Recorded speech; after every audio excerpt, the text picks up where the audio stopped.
Holy crap. People persist in doubting the evidence. Don't run and hide. Don't be afraid. Don't turn away any longer. The truth will set you free. If the game is rigged, change the game. You're listening to Jimmy Church, Fade to Black. Game changer, game changer, game changer, game changer. The Game Changer Radio Network.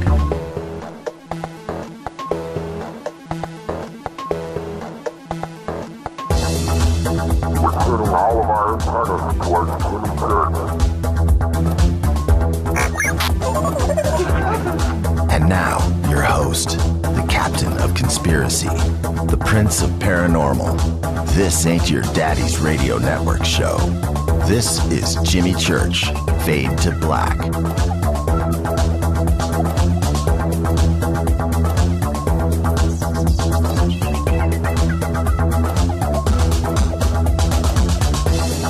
What up, what up, what up? Yeah. Man, oh man. How you doing? Let's do this.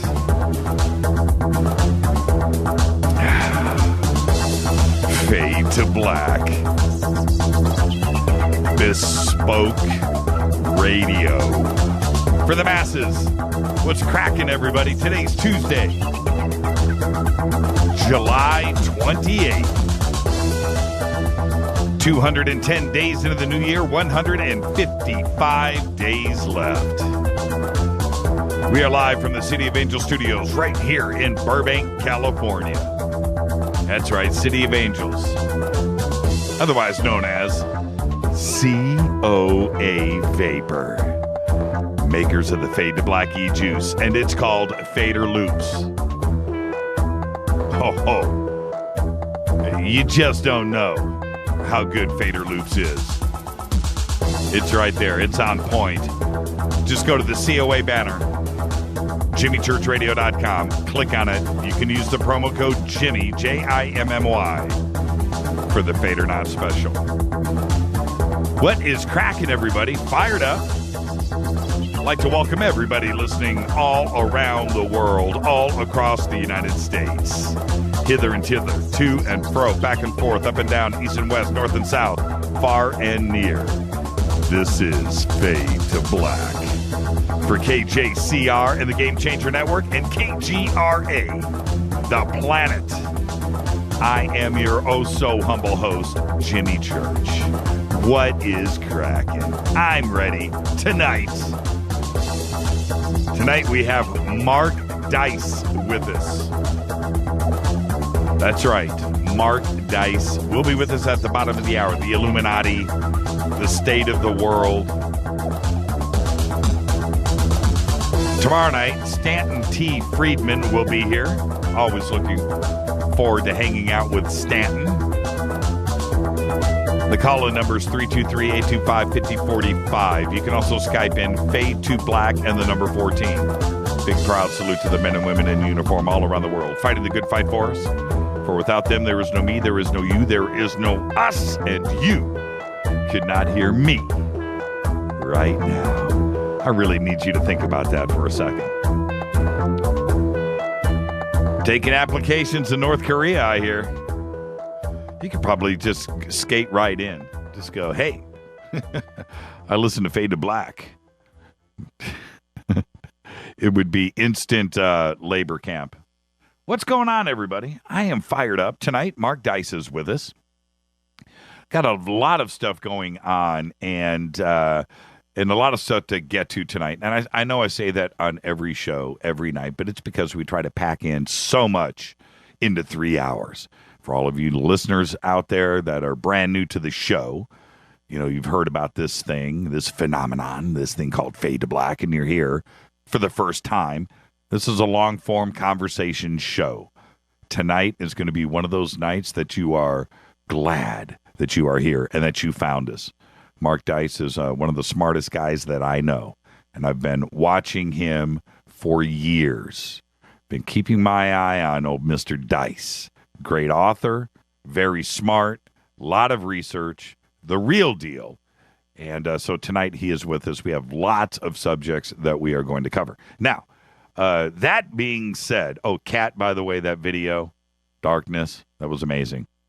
I'm just letting you know right now. I haven't seen that in so long. Today, all right, we'll have a treat for everybody on Monday. We're going to overhaul the show a little bit and get some other stuff done. And with that, our good friend Space Boy. You know, you pick up the phone and you speak to a friend and you ask for a favor, and he delivers. And he delivered today in spades. I can't even believe how quick he is to create a masterpiece like that. I mean, you know, it's like calling up Da Vinci and going, hey, brah, man, I need a portrait, and he cranks. The next day he goes, here it is. You're like, what? That's what Space Boy did today. Man alive. But you have to wait until Monday. Can't do it today. It just wouldn't be right. You know, it's got to be at the beginning of the week, you know, nice and fresh and boom. But, yeah, Space Boy, thank you. Enough said. Also on Monday, I'm going to do a little pre-announcement here. On Monday, we are going to have a new Studio Dome SD1 promotion. And we locked down all of the details today, and it's pretty cool. So that's going to kick off on Monday. So if you're thinking about ordering an SD1, wait. Oh, did I just say that? Yes, I did. Just hold off. Just hold off until Monday. And if you ordered anything this week, I'll make sure you get hooked up. All right? Okay. Let's see. Where am I? Man, the minutes just click by. How does this happen? It's just like you're out of time. Let's get this show cracking. Fired up. Let's do this today. And today, Peter Cullen is 74. And wait a minute. You're saying to yourself, who is Peter Cullen? There are some out there that know immediately who I'm talking about. But you know who Peter Cullen is. That's because he is the voice of Optimus Prime. Yeah, of the Transformers. He's done it all. If you go to Peter Cullen, I'm a big fan of Peter Cullen. He's got a one-of-a-kind voice. But 74 years old. Think about what I just said. If you go to his IMDb page and look, that's it. That's all. Optimus Prime, man, for 10 years. Optimus Prime. And he's 74 years old. Peter Cullen, happy birthday. Man, does that dude have pipes. Our dead guy's birthday today is, and I do need a tremendous moment of silence. There you go. Richard Wright, 1943 to 2008, died at the age of 65. Yes, he was the keyboardist, composer, singer, and songwriter for Pink Floyd. Richard Wright, distinguished amongst keyboardists. A couple of cool things about Richard that I always appreciated over the years. He just not like Roger Waters and David Gilmour and, you know, other cats from Pink Floyd. He chose to just be invisible. He didn't want to, you know, he was never arrested for, you know, driving a car into a pool from the top of a hotel with a hooker and a bag of blow. No, he avoided all of that. And but that's it, man. If you think about it, albums like Metal, Dark Side of the Moon, Wish You Were Here, The Division Bell, which was amazing, The Endless River, their last studio album, Wright played on all of that stuff. And he, if you think about the sound of Pink Floyd, you just stop and think about that for a second. Yes, it is Roger Waters, and yes, it is David Gilmour. I get that. I do. But it certainly wouldn't have been there without Richard Wright. And he just chose the other road. And there you go. And he played with David Gilmour right up to the end. His last show live was with David Gilmour on his tour, which was, by the way, a tremendous video if you've ever seen it. And there you go. He died at home undisclosed form of cancer on September 15th, 2008, at the age of 65. Richard Wright. Happy birthday. There you go. Now, I've made this announcement since last Thursday on the show, and that is the story of Dyatlov Pass and the new film, The Circle. Okay, tomorrow night on the show, briefly tomorrow night, we're going to bring on the two producers for the movie. Don and Kurt will be here to talk about The Circle and their campaign that they are doing, their crowdfunding. And so they're going to be with us tomorrow night. And then I think if you dial in, they're going to be on Coast to Coast after Fade to Black. All right. The Kickstarter campaign is in full circle for The Circle. It is live now, and you can go to jimmychurchradio.com. Click on it. It's definitely worthy of coming to fruition. And any contribution that you can make would be great. They will be on the show with us tomorrow night to introduce themselves to the world. And with that, this is Fade to Black. Tonight, Mark Dice is with us. Tomorrow night, Stanton T. Friedman is here. And then Thursday night, we're going to do, I guess this Thursday, we're going to start alternating. This Thursday, we're going to have a call-in night, but I think we're going to put a spin on it. More on that on Thursday.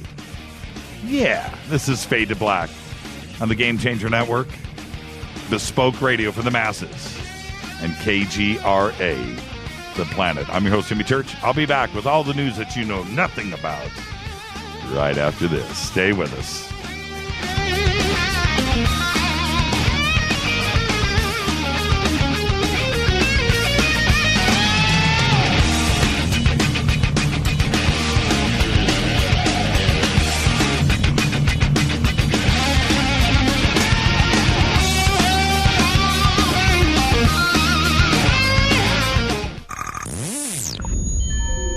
You're listening to Jimmy Church, Fade to Black. Fade to Black will now pause for alien identification. The station that talks the net. KGRA Radio. What's up, revolutionaries? It's me, Jimmy Church. Do you have an IRS or state tax issue? Well, I did, and I called national tax experts. My problems were fixed, done, fini, and man, I gotta tell you, it was a relief. National Tax Experts are a recognized tax office that services clients in all 50 states. Doesn't matter where you live. Give them a call. I'm telling you, they take the time to understand each and every client's individual financial status as well as their financial goals. And that's exactly what you need, my brother, when you're taking on the evil three-letter. So, seriously, give them a call today at 1-877-909-5444. Again, 1-877-909-5444. Or go check out their website, www.nattaxexperts.com. That's NATTAXEXPERTS.com. Tell them Jimmy sent you. 9 out of 10 geneticists agree. Fade to Black is not your father's radio show on the Game Changer Radio Network and KGRA, the planet. Hi, this is Chase Kletsky with Fate Magazine Radio, and you're listening to Jimmy Church and Fade to Black on the Game Changer Network and the KGRA digital broadcast station, where the Fader-Knots rock.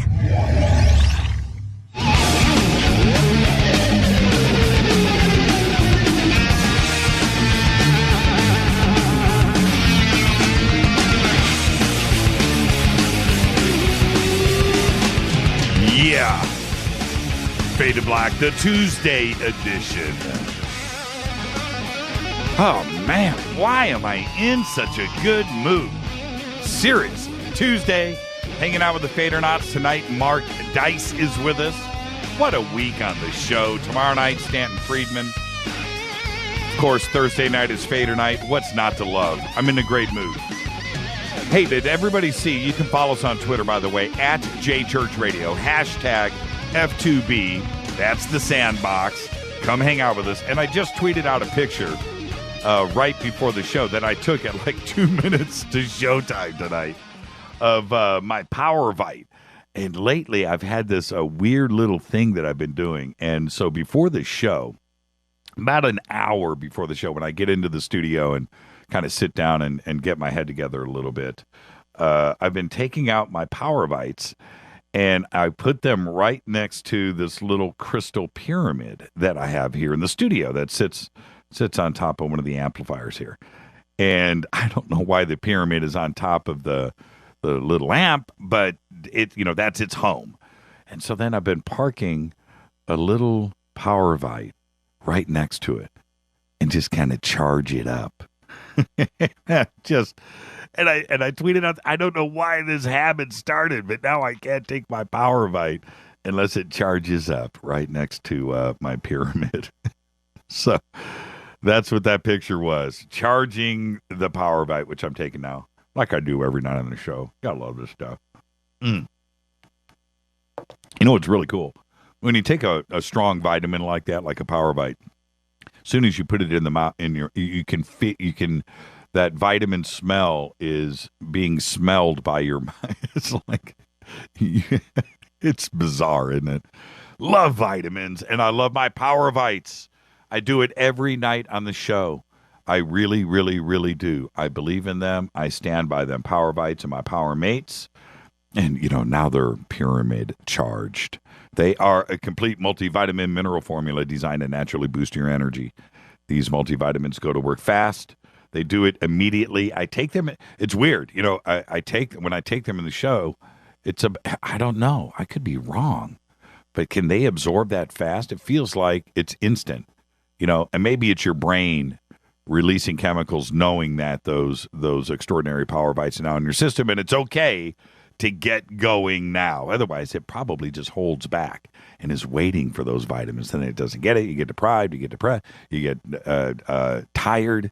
But once your body knows that those Power Vites are hitting home, man, it's all good. That's right. The Green Turtle Bay Vitamin Company are dedicated nutritionists, and they have been producing Power Vites right here in the United States for over 20 years. They produce high-quality nutritional, dietary, and health supplements in small, fresh, potent batches, and they ship direct to you. Just go to EnergyWave.com. That's EnergyWave.com. Use the promo code KGRA and get free shipping on your order. You can also call 1-800-TURTLE-5. That's TURTLE5. Live operators are standing by. 1-800-887-8535. EnergyWave.com. Go Beckley Teppy. Now, on this day in history, it was a crazy day. In 1945, listen to what Uncle Jimmy is spreading right now. 1945, a United States military plane crashed into the Empire State Building. That's right. It killed 14 people. The freak accident was caused by heavy fog.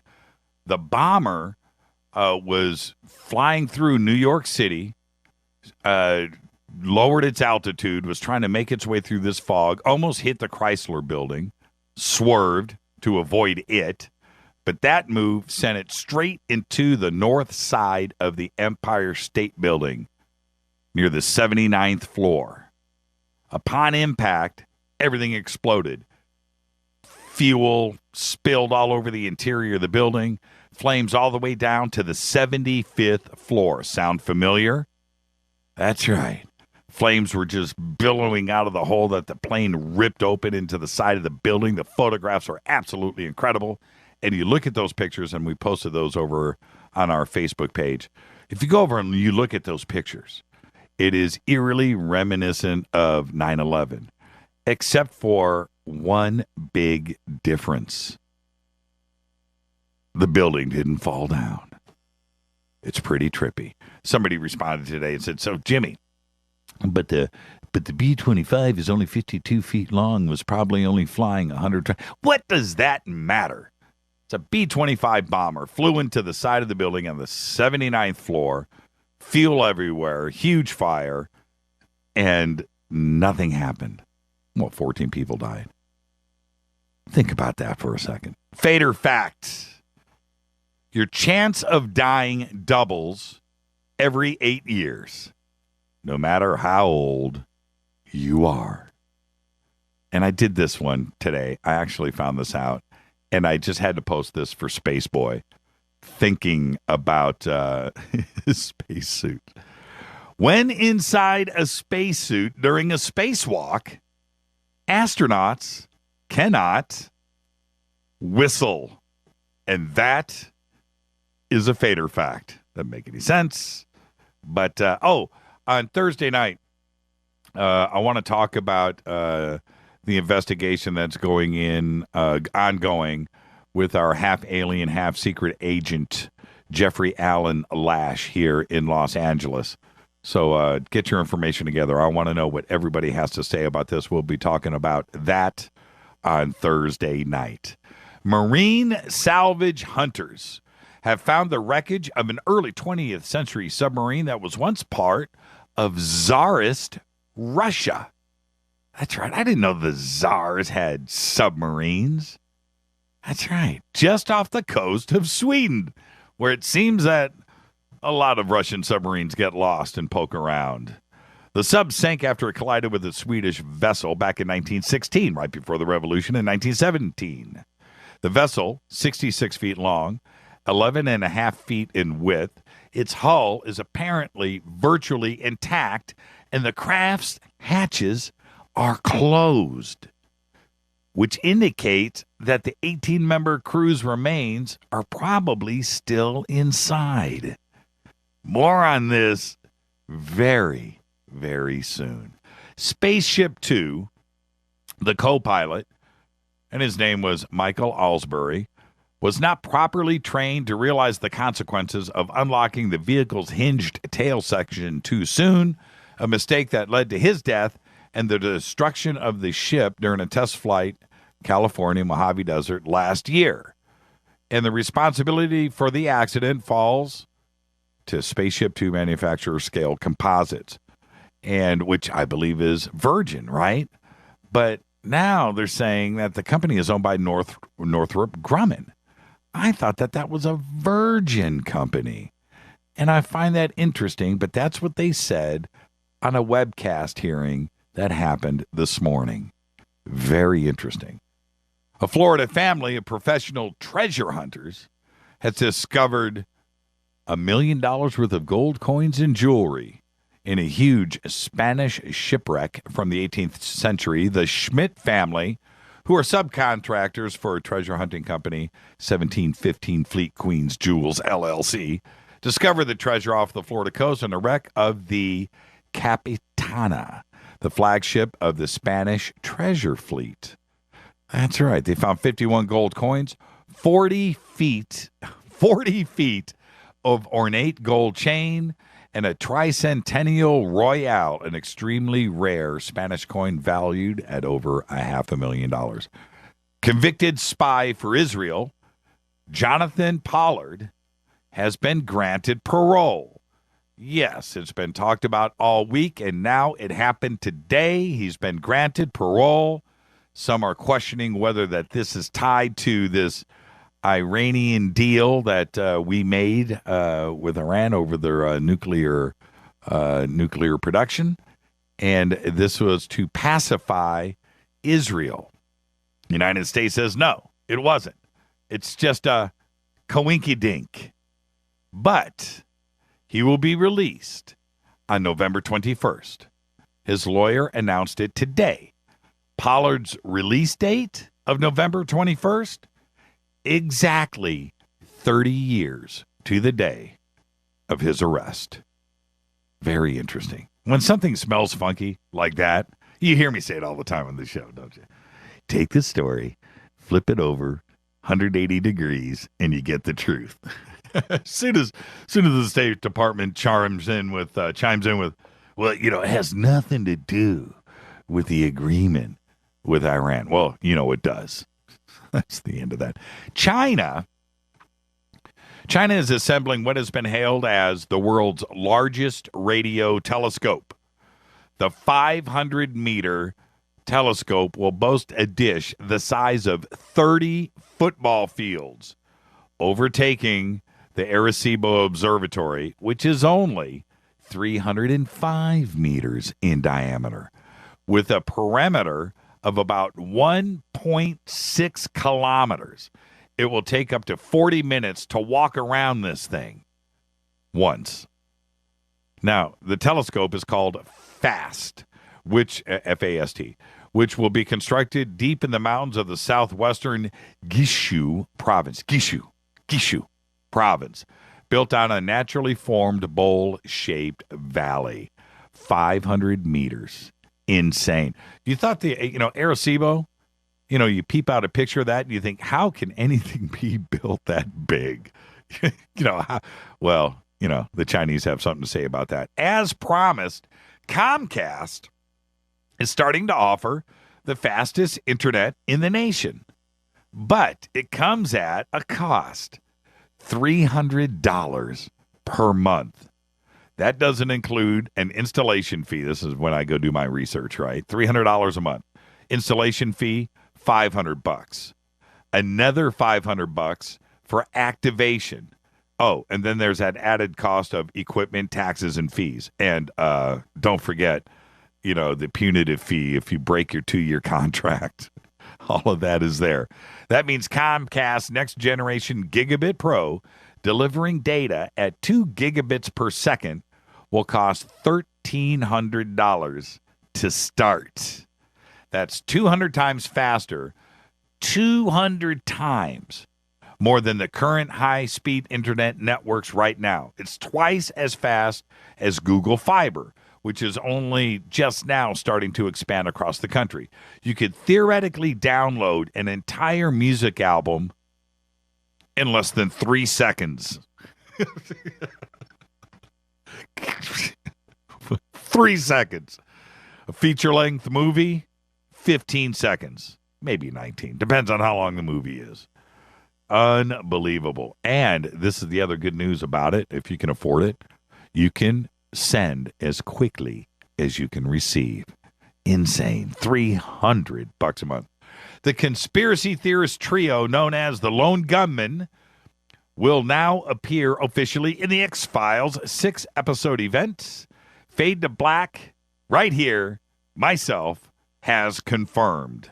That's right. The gunmen, played by Dean Haglund, Tom Braidwood, and Bruce Harwood, were confirmed last week in a tweet by Haglund. Yep. And the tweet said, yep, it's true. Talked to Dean over the weekend, talked to Dean again today, and he will be on the show with us. It looks like maybe as early as tomorrow. He's over in Australia shooting right now. And I got email right before the show. And he was like, dude, when? And I said, now. So there you go. He's in Australia. We're working it out as we speak. In a decision that raises critical issues in the digital age, and I talk about this decision and this news story all the time on this show, a New York State appeals court ruled that Facebook cannot protect users against search warrants obtained by law enforcement officials to access users' digital information. The appellate court decided this past Tuesday that Facebook does not have the right to challenge 381 search warrants issued by Manhattan prosecutors that are seeking access to users' profile information and anything else that they can gather off of Facebook. And this was because of the result of this massive Social Security fraud investigation. Google, Pinterest, Microsoft, Twitter, and Yelp were all tech companies that filed briefs in support of Facebook's legal challenge, and it didn't work. All I got to say is, if you've got something there, you know what you need on Facebook? You need your name, your nickname, and a couple of pictures. Everything else, nigh. And that's all I have to say. That's all the news that you know nothing about. Let's get out of here. When I come back after the break, we will be joined with Mark Dice. This is Fade to Black. I'm your host, Jimmy Church. on the Game Changer Network and KGRA The Planet. I am fired up. Tonight, Mark Dice. Tomorrow night, Stanton Friedman right here. We'll be back right after this short break with the one and only Mark Dice. Stay right there.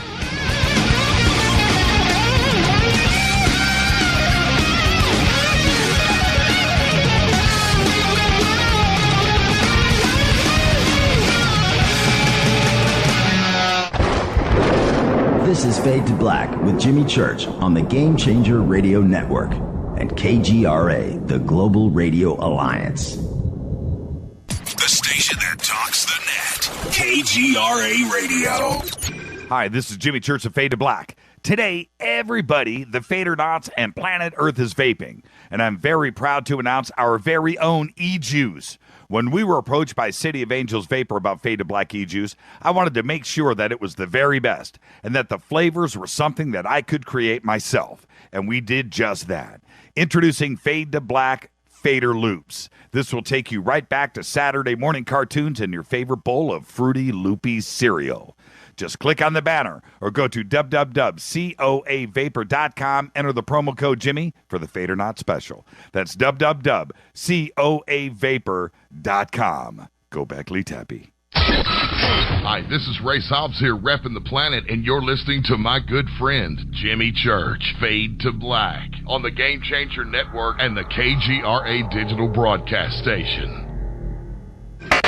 Imagine no longer being tied down to your computer, but having the freedom to take live talk radio with you anywhere you go. TalkStream Live introduces our first ever iPhone application. The talk shows you follow now follow you. And your iPhone is now the fastest and easiest way to stay connected to the best talk radio on the internet. Let TalkStream Live transform the way you listen to radio. Listen to live talk shows 24 hours a day, 7 days a week.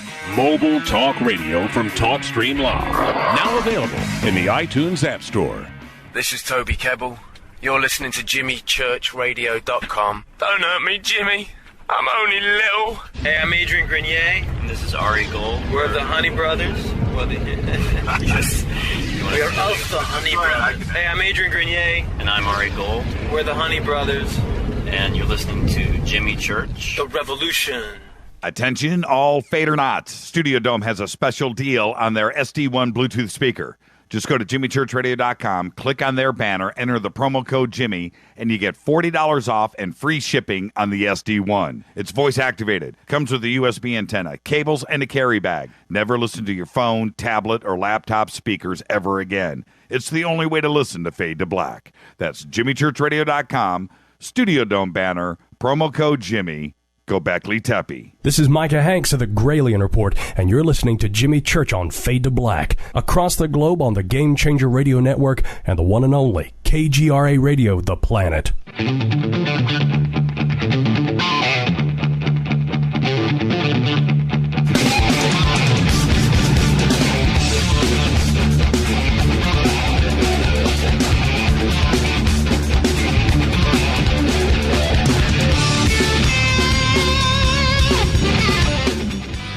All right.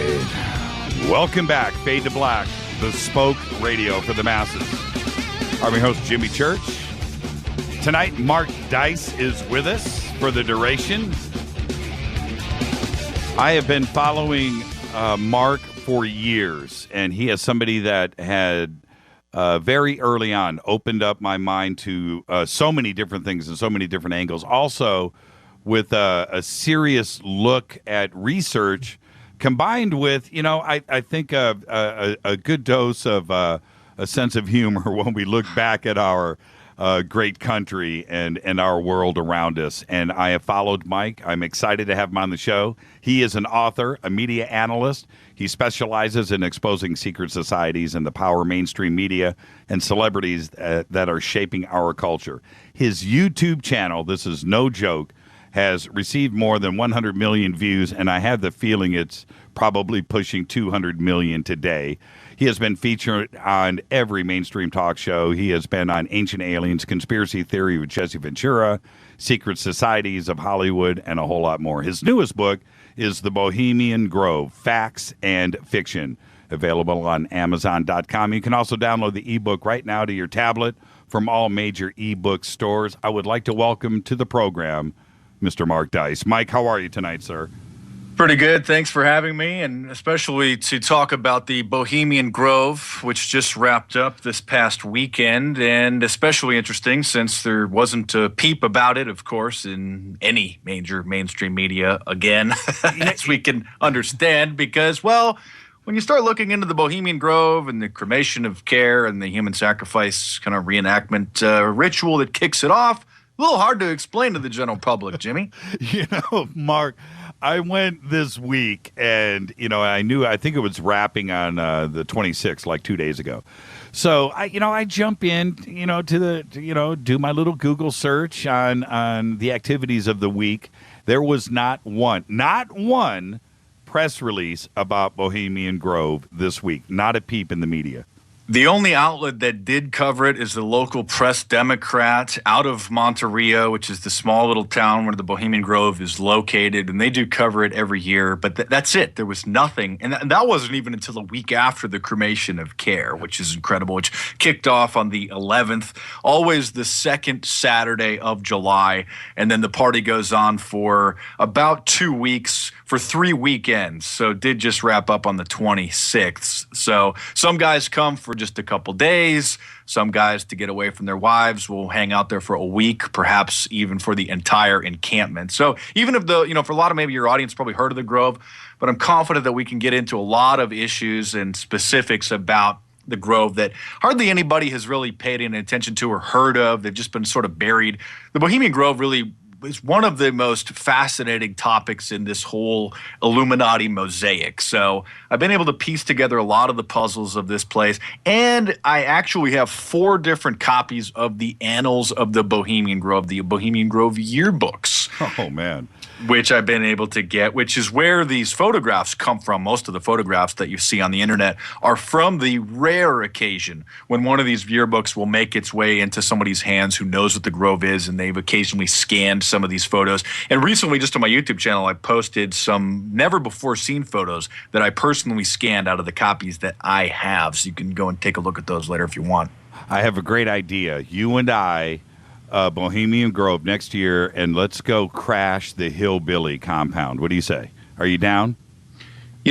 Since the last few years, we would get arrested probably as soon as we step foot in there. It's no joke anymore, man. They used to be quite arrogant about it, and we can cover some of the infiltrations, even dating back to the 1980s, which is when the infiltrations started, largely due to a local resident named Mary Moore, who started raising awareness about the Grove in the early 80s.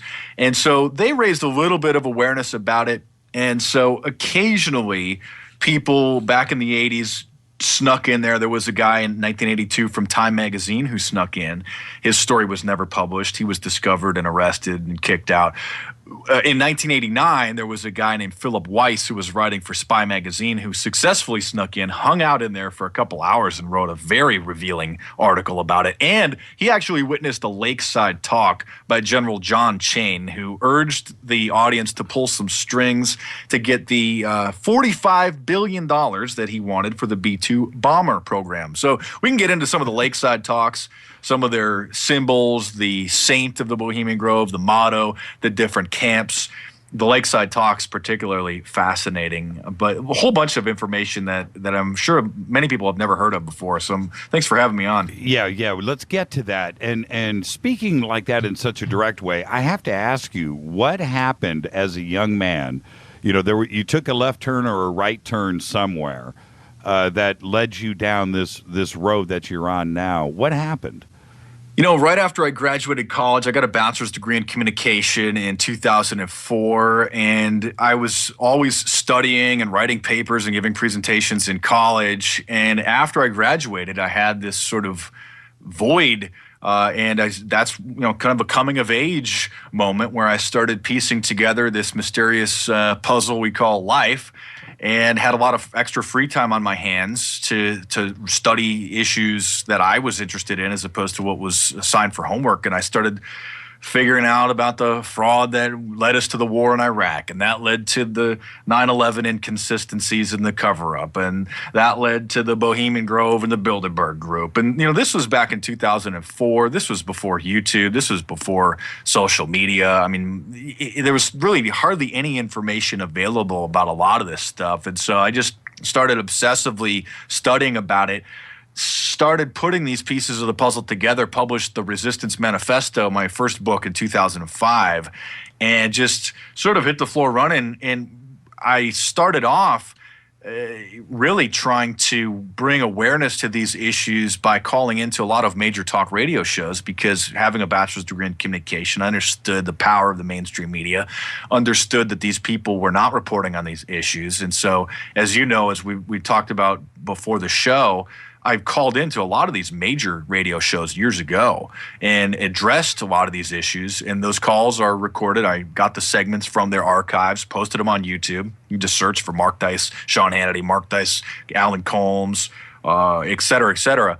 And I have these people on record denying any knowledge about the Bohemian Grove or the Bilderberg Group and pretending like they're just completely clueless. And so that's, I think, how I got started. And then I just got a big social media following, and it just sort of grew from there. And it's great that the message resonates with so many people, because in the face of this mainstream media, which is so powerful and is just brainwashed and caused most people's common sense to degenerate, there are a lot of people out there through social media, through the internet, through shows like yours, who are able to gather information and put it together that they're not going to find on major media outlets. What do you think would happen? Let me back up a step. You would have thought that Sean Hannity or Bill O'Reilly or any of those cats would have known who Mark from San Diego was, but you kept getting through to them. And of course, we know about the reactions, and I'll tell the audience now, you want to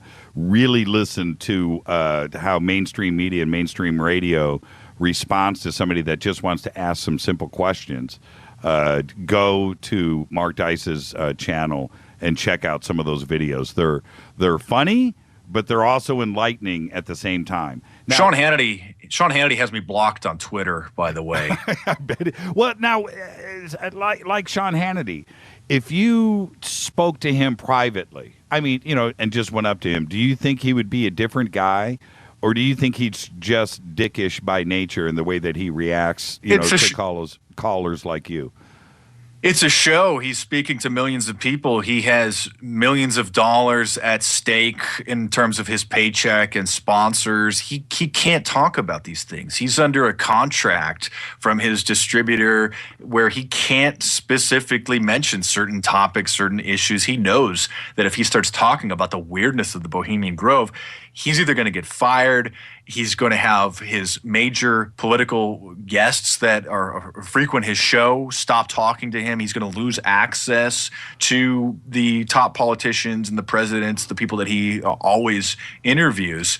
Or, I mean, if he were to really push the envelope, he could get a visit and get the talk and have the fear, some fear put into him about keeping his mouth shut about certain issues. And by the way, you know how radio works. Maybe many callers may know this, but if you call into these top talk shows, there's always a screener that answers the call first that asks you what the topic is that you want to talk about. And if it's supposedly appropriate for the show, they'll put you on the call bank. And then the host already knows what the topic is going to be that you're supposed to ask before he goes to your call. So I would just tell him it's some random issue or give him a bogus statement about a current event that he was talking about. And as soon as I was on the air, then I would ask them about the Bohemian Grove or what they think about the Bilderberg Group. And it's just incredible to see them squirm, to hear them squirm, and not only deny knowledge, but to just ridicule me and play the theme song for the film Psycho in the background or Twilight Zone music when I'm just asking some simple questions about these organizations. Yeah, one of those guys step out of the box, they would find out really quickly when their boss walks in and tells them that he's a member, right? he's a member of Bohemian Grove, and I really don't appreciate that. Well, Rush Limbaugh pretended he didn't know anything about it, and then when I pressed him, then he started going off onto a rant, and you can hear this call. Just search for Rush Limbaugh Bohemian Grove, and he first played dumb, and then when I pressed him again, and the producer didn't drop the call, and then he starts going off on a rant, and then he sarcastically says, "Okay, it's a secret meeting out. It's the Council on Foreign Relations out in the woods." I thought for a second, speaking specifically about that call, I can't believe we're going in depth to these calls, but I thought for a minute Rush was going to be cool with it.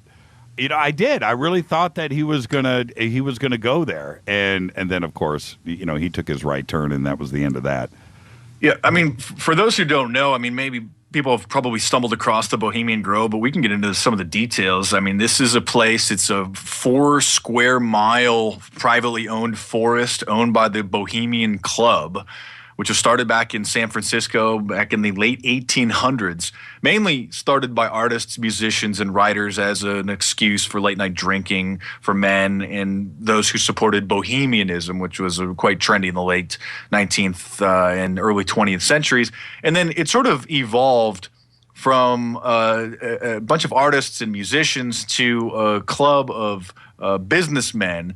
And these artists enjoyed having the wealthy newcomers basically pay the bill for their increasingly elaborate parties, which started off renting out certain areas and just camping out in the woods. And then they started leasing a certain segment of this forest, which is about an hour north of San Francisco. And then they purchased about 200 acres in like 1901. And then they expanded it, which is now 2,700 acres. It's about 4 square miles.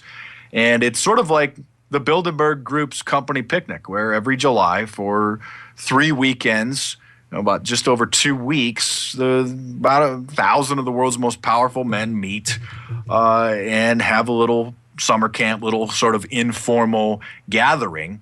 A lot more informal, of course, than the Builderberg Group, which is much more serious, which is much more structured. But this Bohemian Grove, the reason it's so important, if anybody who wants to understand how geopolitics work, is because this is a consensus building organization. This is where the elite ruling class, I mean, we're not even talking about the 1%. We're talking about the 0.0001%. Right.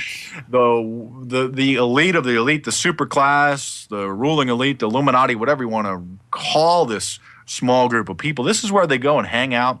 And they'll say, as you know, oh, it's just a vacation spot, just a campground.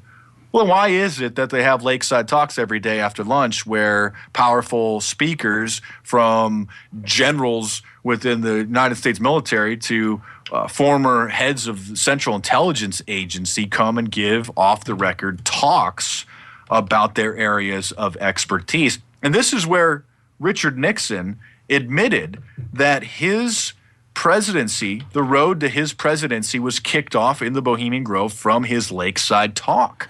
So they can't say that this is not a powerful political place that makes or breaks people's political careers, because Nixon, in his own memoir, published in 1978, wrote, and I'm going to quote exactly what he said, "If I were to choose the speech that gave me the most pleasure and satisfaction in my political career, it would be my lakeside speech at the Bohemian Grove in 1967. Because this speech traditionally was off the record, it received no publicity at the time. But in many important ways, it marked the first milestone on my road to the presidency." He implies in that, I have read that so many times, and he implies in that, and he also said it on the White House tapes too. He alluded to this, that is what determined his presidency. It was determined on that day, and that's the vibe I got from that. And it was like creepy because he like gives credit to the Bohemian Grove. Without that, I wouldn't have made it to the White House. And there's a very famous photo of him sitting down next to Ronald Reagan when Reagan was governor of California. And this was taken in 1967. And so Richard Nixon would be elected the president the following year. And so they were inside the Bohemian Grove, where, according to an insider who was allowed in the Grove on 2 occasions, who I've personally interviewed, he actually says in his own analysis of this that Nixon admitted that this is where they were plotting their future political careers. And I'm talking about Peter Phillips, who was a sociology professor up in Northern California, who wrote his doctoral dissertation on the Bohemian Grove. And this is where it's believed that Alan Greenspan was chosen to be the chairman of the Federal Reserve just after a meeting at the Grove.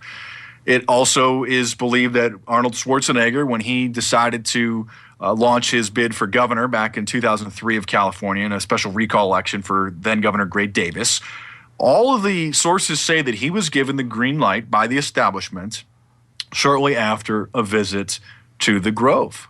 And this is where also Dick Cheney is believed to have been chosen to be George Bush's vice president. Also, aside from Nixon, Dwight Eisenhower gave a lakeside talk and also is believed to have kicked off his presidency from his lakeside talk as well. And we know about this because Nixon admitted this in his memoir as well.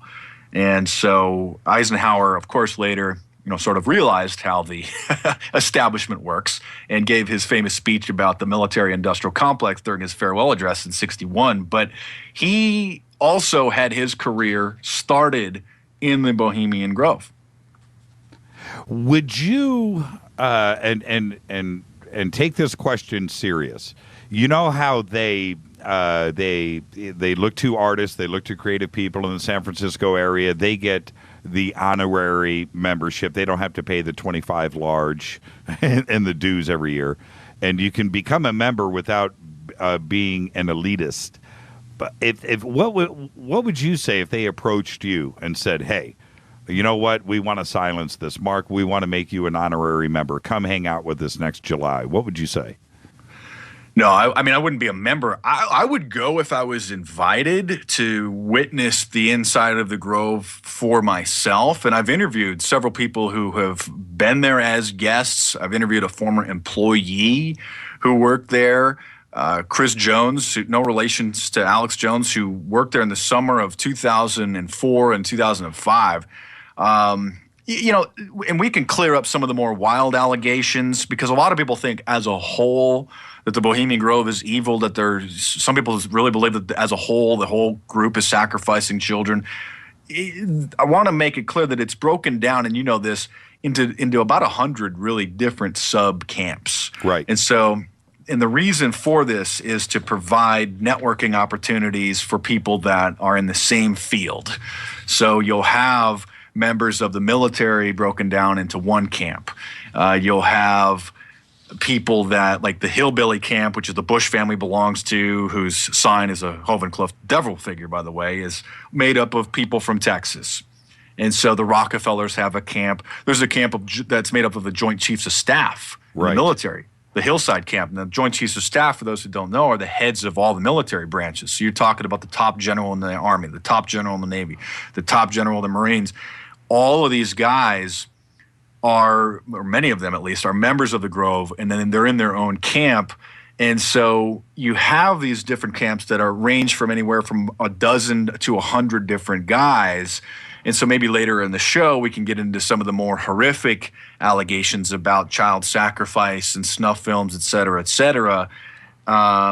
But as a whole, I wouldn't say that the Grove is evil, but I think it's important to understand how it functions as a sociological mechanism of the ruling class and their symbols, the saint, the motto. All of this goes to sort of facilitate this ruling class ideology. And when you look at the programs that have come out of the Grove, like the atomic bomb program, the United Nations, a lot of these people's political careers, it's clear that it's an important, pivotal place for power in the world. With we're going to be up against a break in about 5 minutes. So I wanted to ask you this, a light question, and then we're going to come back. I want to talk about the mock sacrifice ceremony. But what do you think about where True Detective is headed right now? Have you been watching that and this Bohemian Grove connection and the city that they're investigating is the little town next to the real Bohemian Grove and these sex parties? Are you aware of what's going on in the direction of True Detective? I don't have HBO. I haven't seen the show, but I have read a few articles about it, and I do hear the allegations that the writers may have been inspired by or are sort of overall hinting that there is this that the cult of Satanists or murderers may have a bigger tie-in to political figures, and it wouldn't really surprise me. I mean, I think Stanley Kubrick was talking about a Bohemian Grove type of a party in Eyes Wide Shut. Right. We have there was really an episode of South Park. Yes, there was. Yeah. Which talked about some child molesters who believed that they got magical power from abusing children, which appears to be a clear reference to satanic black sex magic, which is apparently what many people believe happened, at least, or did happen in at least one of the camps back in the 1980s with some kids being sexually abused by allegedly one of the groups within the Grove. And so South Park did a whole show about what they called the Super Adventure Club. And they put a disclaimer that said, this is what these people really believe. And a lot of people thought it was just some sick kind of a humor, but it was very similar to the episode about Scientology and Mormonism, where they did show a disclaimer on the lower third that said, this is what Scientologists really believe, this is what Mormons really believe. And so I think that the creators of South Park probably have heard some whispers throughout Hollywood about these pedophile sex magic cults that are believed to have been at least operating, probably still do, back in the 80s within the Grove. And also in England, there was some reports just recently about some high-level members in Parliament around the same time in the 1980s that are believed to accused by former detectives in Scotland Yard about murdering children and satanic rituals and all this crazy stuff. So I think it's whispers spread around Hollywood, and I think that some people try to incorporate a little bit of that into their work, which is maybe what's happening in True Detective, but I haven't seen the series, so I'm not quite sure. Yeah, I think it's a bold step, because the show itself, and this is where I go into the conspiracy side of things. The show itself, we don't know anything about it. They've kept the script and the storyline on this season completely hush-hush. So we only know what's happening, but they are alluding to this. And when they name the city, what is it, Guerneville or whatever the city that's next to the Bohemian Grove, I thought, wait a minute, that's the city next to the... No, they're not doing this. And I would think that somebody would have just red-lighted this idea in Hollywood because they've tried to keep it squashed. Up until, 1985? Bohemian Grove wasn't anywhere in the public domain. No, there was one news report in the 1980s, early 80s on ABC News, and then after that, I'm pretty sure they had their spin masters go and send out a blacklist to all major media because there hasn't been a single word about it. I mean, in 1991, a reporter from People magazine was able to sneak in there, but his story never made it to air, and there hasn't been really a word about it in any major mainstream media. I guess Vanity Fair did an article about it back in 2008. A reporter snuck in there and was arrested, but he was more interested in the Bohemian Grove cutting down some of their redwood trees. Right. Than he was interested in the cremation of care, the human sacrifice reenactment ritual. And it is a human sacrifice reenactment. I mean, it's a life-size effigy. For a while there, some people thought it was a real human sacrifice or perhaps like a bag of leaves or something that they were burning. But according to the photos that were taken by Chris Jones, who worked there for 2 summers, and I've met him personally and saw the photos on his camera. He gave me a membership list, actually, that he obtained from the club when he worked there. And it's clearly a metal skeleton. It's a life-size metal skeleton of a human with 2 arms and 2 legs and a head that they wrap up in paper or rags, and then they dose with lighter fluid. And that's what is put onto the altar in front of this big 40-foot-tall cement demonic idol. And burned during the cremation of care to kick off the party every year. It looks like, and we're up against a break, but I'll say this. The first time I saw the video, I was reminded of the creepiest scenes of like Rosemary's Baby, right? I mean, there's nothing else to garner from this except for what you think you are seeing. That's it. There's nothing else to say here. This is a definite satanic ritual. It is obviously there to represent human sacrifice, and that is the end of the story. You cannot make anything else of it. Now, the question is, what is Donald Rumsfeld doing there, standing there buck naked as this goes on? That's the question that I have, Mark. Let's take our quick break, and we'll be back right after this. More with Mark Dice when we come back. This is Fade to Black, Bespoke Radio for the masses. I'm your host, Jimmy Church, on the Game Changer Network and KGRA, The Planet. Back right after this.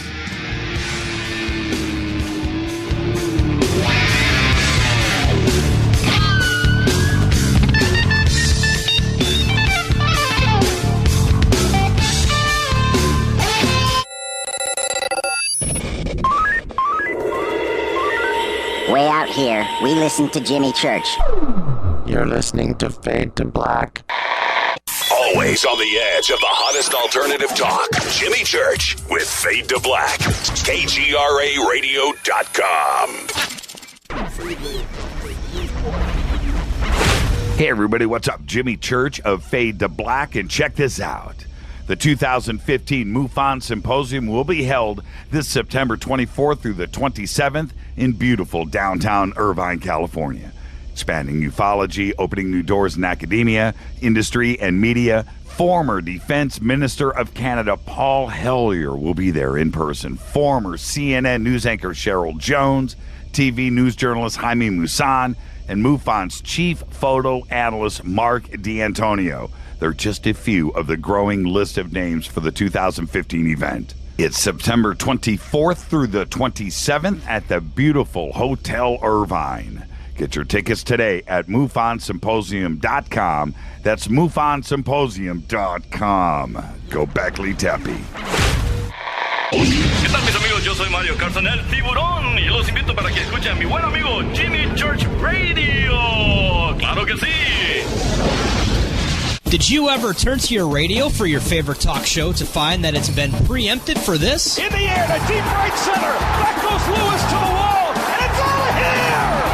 Or this? And I'm ashamed of you, Hillary, for voting for it. Do you have a favorite talk radio program that's not available in your city? Just go to TalkStreamLive.com for links to the best streaming talk radio shows. At TalkStream Live, you will find live talk shows 24 hours a day, 7 days a week. All your favorites are here. With such a large selection, you will also discover some new favorites. On the go and still want to listen? With a mobile smartphone, simply type TalkStream Live on your internet browser. Now you can take internet radio with you. You will also find hundreds of music, news, and sports streams. Best of all, the TalkStream Live directory is free and there's never a login required. Remember TalkStreamLive.com, the fastest route between you and your favorite talk radio show. You are listening to Fade to Black with Jimmy Church on the Game Changer Network. Oi, oi, I'm Reese Evans. You're listening to Jimmy Church. This is Revolution. The revolution will not be televised. The revolution is on radio. Ciao.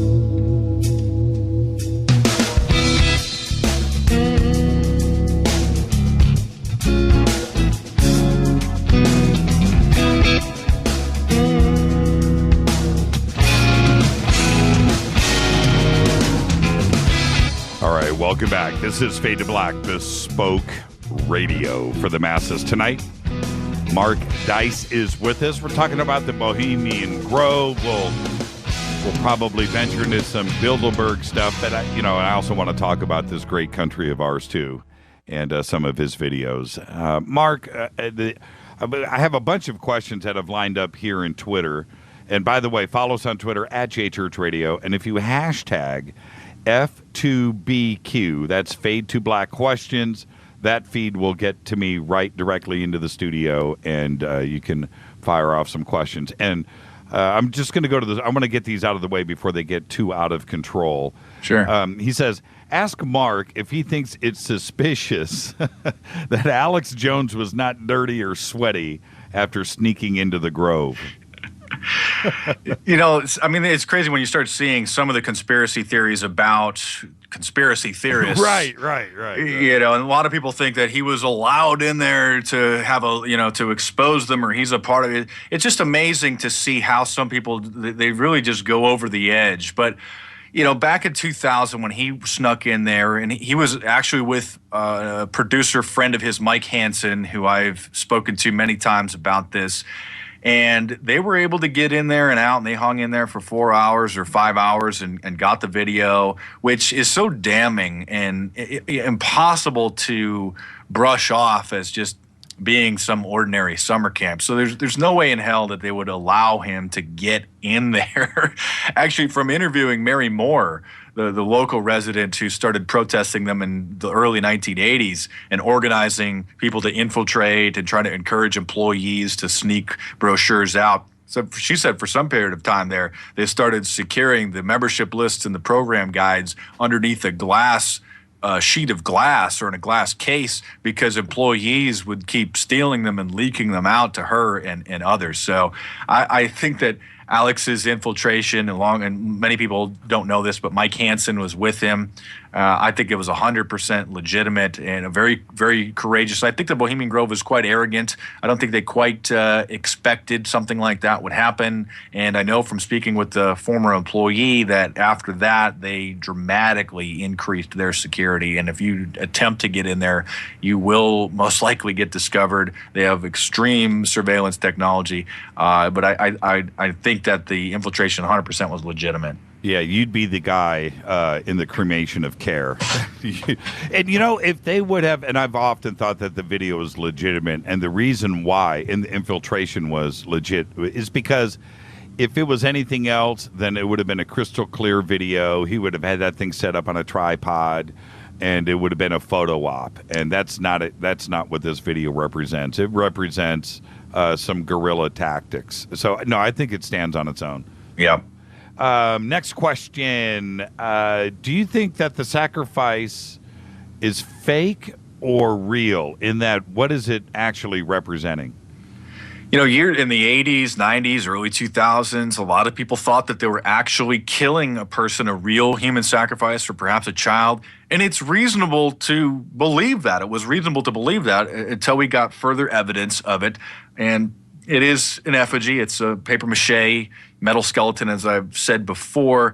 And from speaking with the former employee, Chris Jones, who worked there for 2 years to specifically gather evidence, he was able to not only get photos of it after the fact, but he was able to inspect the effigy beforehand. And he stuck his hand inside and felt around to see if perhaps there was a human or a child or even maybe like a vial of blood or something in there. So it's not, at least at this point in time, a real sacrifice. And I think some of the allegations about the snuff films and the murders of children that were said to have been happening in the 1980s, I think that those allegations are true. I think they happened in one or perhaps several, but at least one of the sub camps. I don't think as a whole. I think what happened is one of the sub camps. Again, there's 120 different groups within the Grove. This place is huge. It has structures, sleeping quarters. Each sub camp has its own sleeping quarters, kitchen, etc. A camp captain that oversees the group. They range from a dozen to 100 different guys. So I think at least one of the groups is a hardcore group of real black magic practicing Aleister Crowley type of Satanists who I think in their camp were committing real sacrifices in snuff films and abusing children in the sex magic rituals. But I don't think that happens as a whole for the entire club. Interesting. I remember the rumor about them sneaking bodies out after, the end of July, that they were, sneaking bodies in and sneaking bodies out. And it just scares me. It freaks me out because you're dealing with people that don't live by our rules, our laws, our our morals. They're on a whole different plane. And, when you're dealing with a guy that owns a company that manufactures ammunition, do you think he cares about whether people live or die? He manufactures bullets, and that's who attends the Grove. Okay, next questions. Let's see. On the Bohemian Grove pics, there's one where a stream of sparks or fire is hitting the altar at the cremation of care. What is that? There are fireworks that are lit off as the cremation of care is coming to its crescendo. So there's a whole speaker system with recorded audio that they play, and it's a full-blown fireworks show. And that's what that is. There is on the altar an eternal flame that I think is always burning, or at least is lit during the ceremony, which is where they use to light the body as they're burning it. But those are fireworks, and it certainly is not a cheap production. As you said earlier, it's at least $25,000 to join the Bohemian Grove. And I actually have been able to get their tax returns.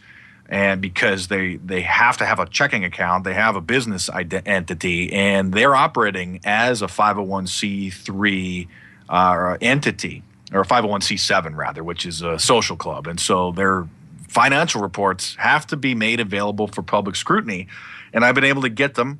I detail a lot of this in my book, Bohemian Grove Facts and Fiction, and they took in $10 million just in one calendar year. That's how much money they were pulling in. And they paid out about $6 million, $3 million in salaries, and another $3 million in other expenses, which go to pay for the food, the booze, insurance, the electricity, building maintenance, et cetera, et cetera.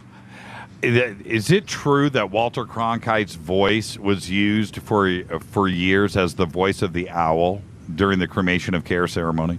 That's a widespread rumor, and I wouldn't be surprised if it were true. And there's also a really strange clip of Walter Cronkite on YouTube accepting a Global Governance Award from a United Nations subsidiary, where he happens to mention a book by Pat Robertson that came out in the early 90s called The New World Order, which was ghost written by Robertson, who didn't even crack it open. But the ghostwriter did a really good job talking about the Illuminati and the New World Order. I couldn't even believe he obviously didn't even read it, just put his name on it and said, yeah, sounds good, let's sell it. And Cronkite was saying that, this book is insane and that the globalization fears are ludicrous. And he said that Pat Robertson says that it's a plan of the devil. And then Cronkite said, if that's true, join me. I'm proud to stand at the right hand of Satan. And you know what's nuts here, Mark, as you have done your research, things that we've heard about over the years, like Skull and Bones or Bilderberg or Bohemian Grove, other Davos, Switzerland. What's the new retreat with the internet guys up in the Sun Valley Conference? Yeah, the Sun Valley Conference. That it all sounds good, but it's a good story, but most people just blow this off. And now, not only do we find that these are real and they're documented, but they're also interconnected. Do you find that in your research, that every time you find something out about Switzerland or that all of these are connected and it's not a coincidence? Yeah, this is what the ruling class is. They have their Bilderberg conference in early spring, very serious, very formal, laying out the agenda, coming to a consensus about what to do versus in various political and financial sectors.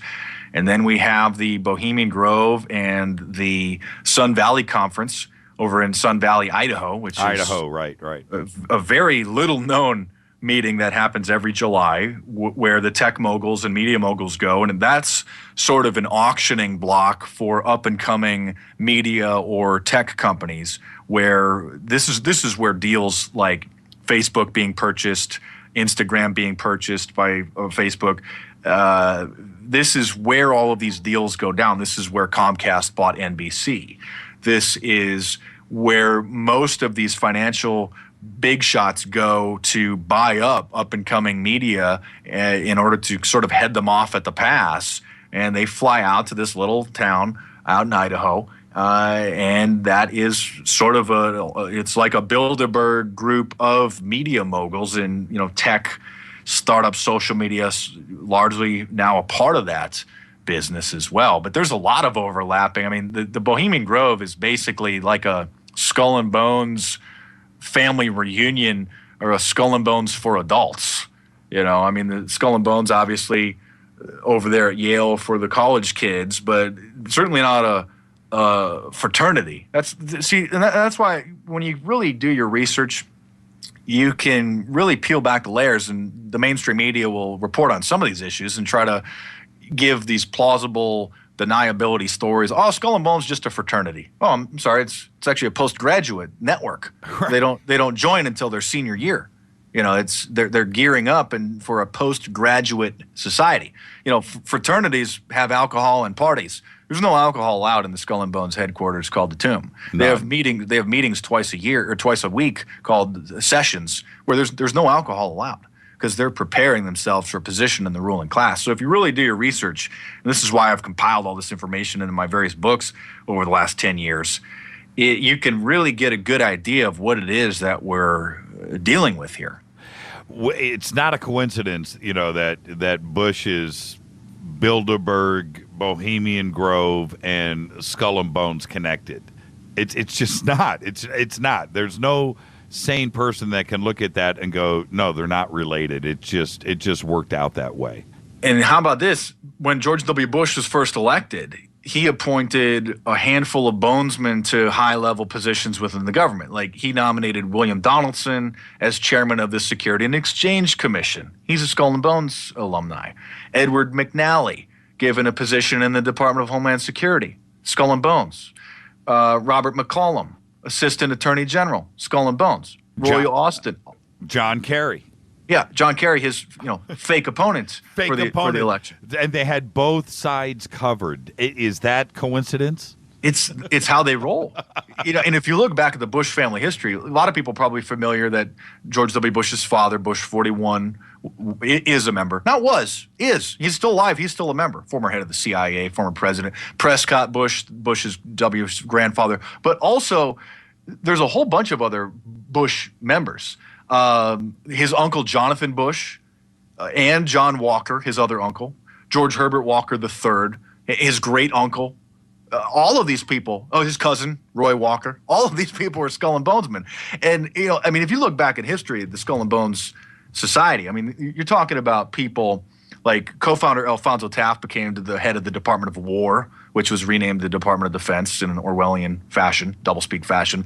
Alfonso Taft's son became the president of the United States.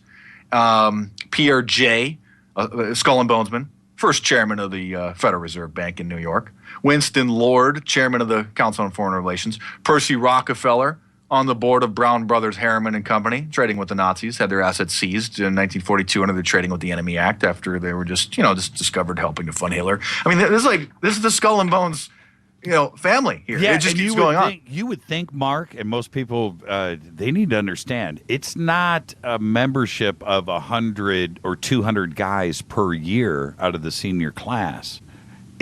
We are talking, it's such a small number, and you look at who is coming out and what they do afterwards, that is when coincidences is removed from the picture.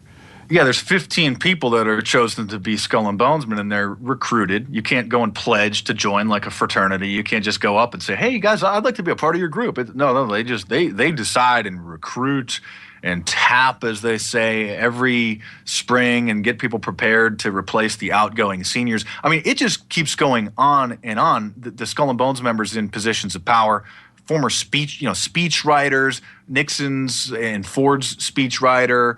Austin Goolsbee became President Obama's chief economic advisor. Even the founder of American football, Walter Camp, American football basically just bread and circus. No offense to the football fans out there, but Tom Brady is the number one story in the world. It's obviously a distraction. It's not really important when it comes down to it. So Skull and Bones created football, really. Right. They created the atomic bomb. The Skull and Bones crew created the atomic bomb. You're talking about William Averill Harriman, the governor of New York, Henry Stimson, the Secretary of War, Robert Lovett, Secretary of Defense, McGeorge Bundy, U.S. intelligence officer, all of these people basically were the founders, the creators of the atomic bomb program as well.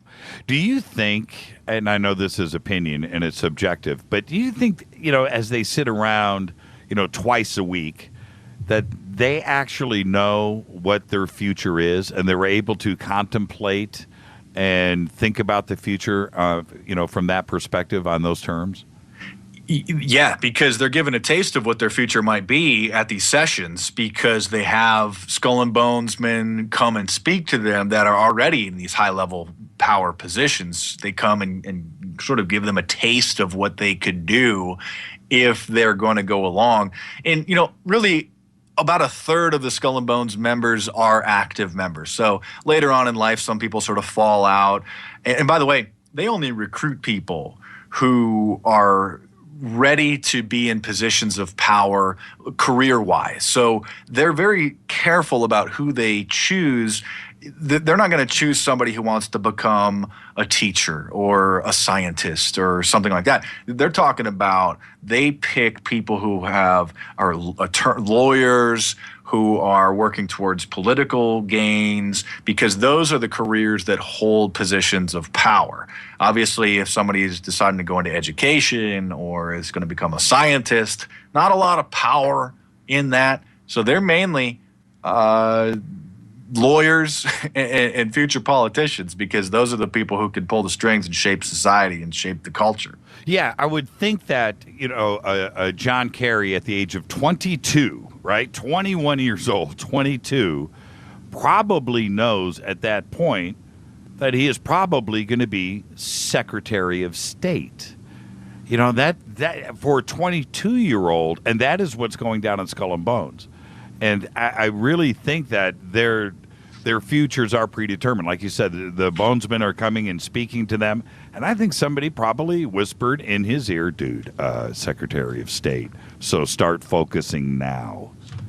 I don't know if it's that specific, but I do know that they're told about the possibilities at high-level positions within the government, and they list some of the future members and what they've done. Being chairman of the Federal Reserve Bank in New York, high-level board members, chairman of the Council on Foreign Relations. So I don't know if they can narrow it down quite that at that point. I don't think they know if the person's going to be willing to play ball when they're still in their early 20s. But they're given the stepping stone. They're given the path to power. And then when they grow up, when they get to be a little bit older, they have their little summer camp fun out in the Bohemian Grove, where they're still doing satanic rituals on a larger scale. You just mentioned a few times the Federal Reserve. Was it your video?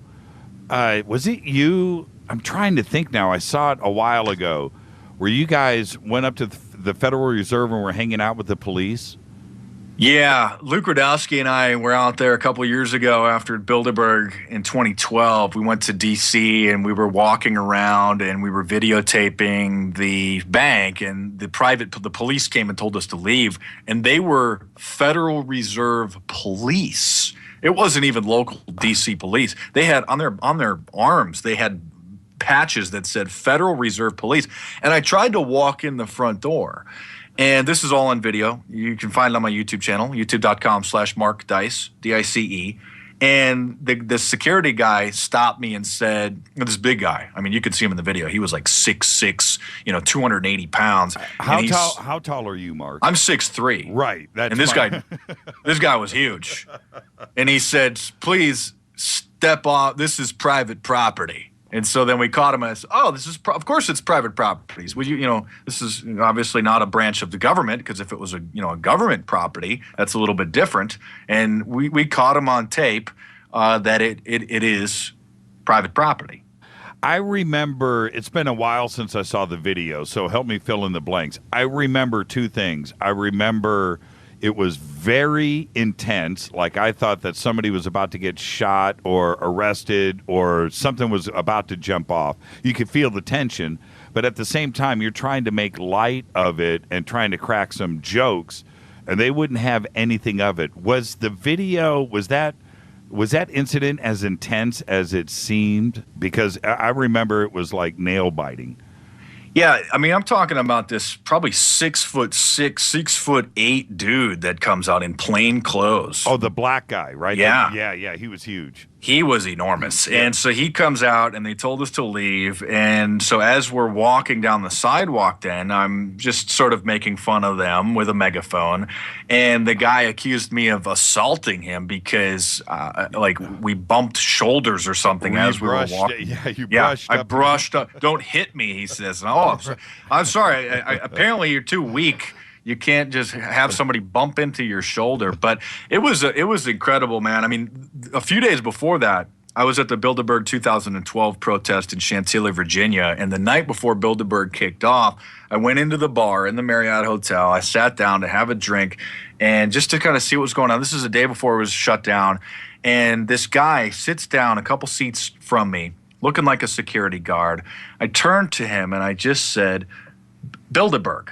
And he looks at me, and I was like, I says, what's going down at Builderberg this year? And he just shook his head, and he admitted that he was security. Wouldn't tell me who he worked for, but he told me, he's like, yeah, Mark, we know that you and Luke and Alex are coming and all this stuff. So he knew who I was.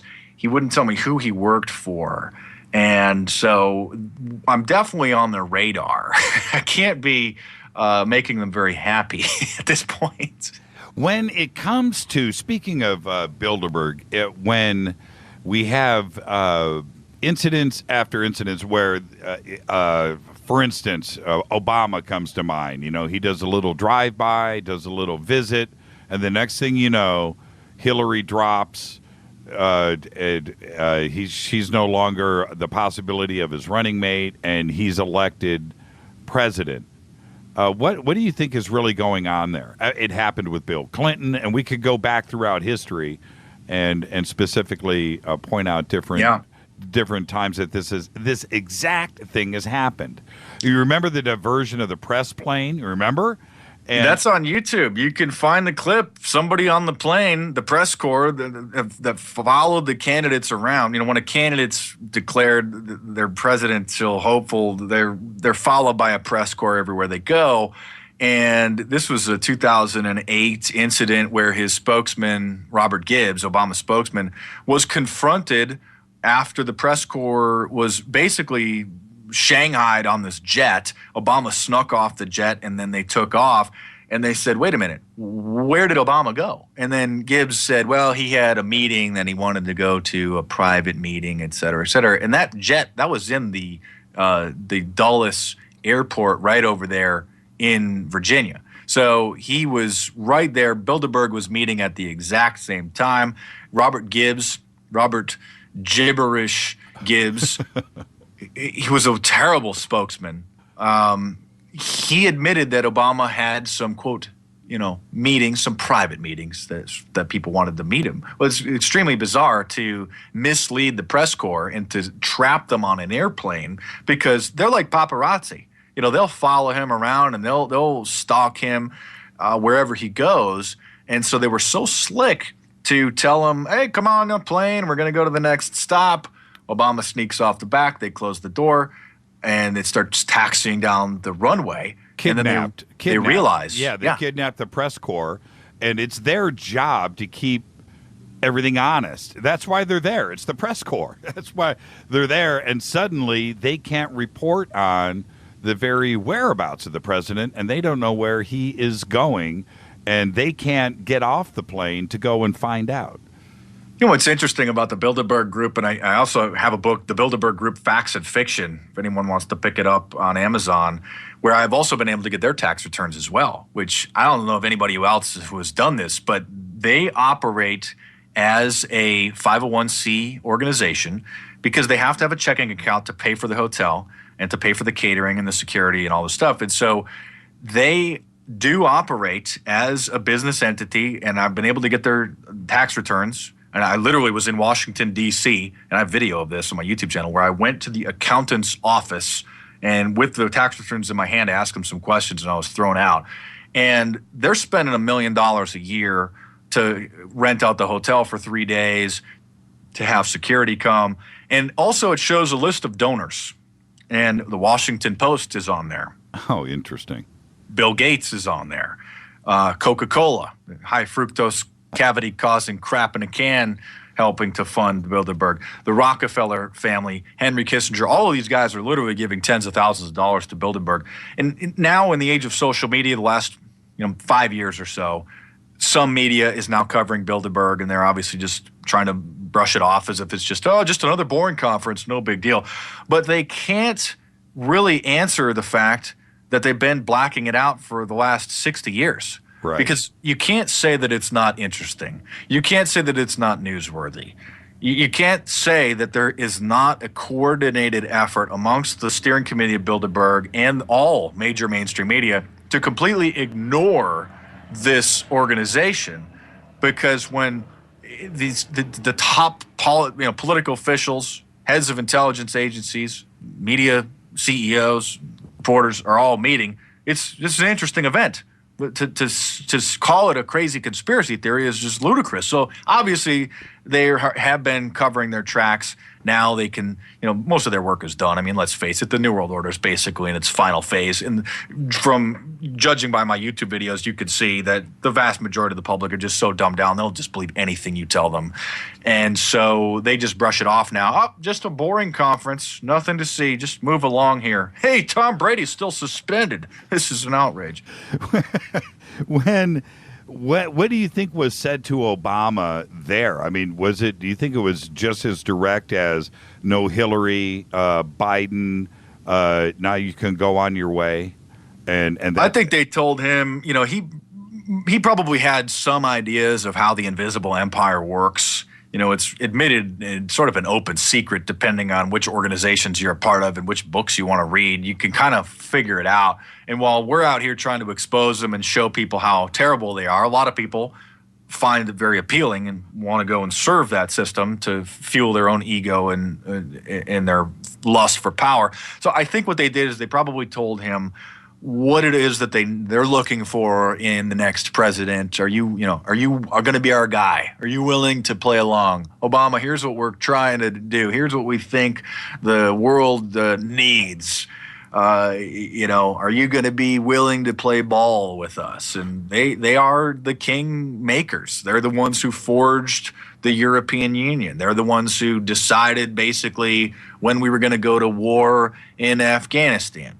This is where the elite consensus happens, and the fact that nobody is willing to talk about it for the last 60 years obviously shows that there's something strange and wrong with this place.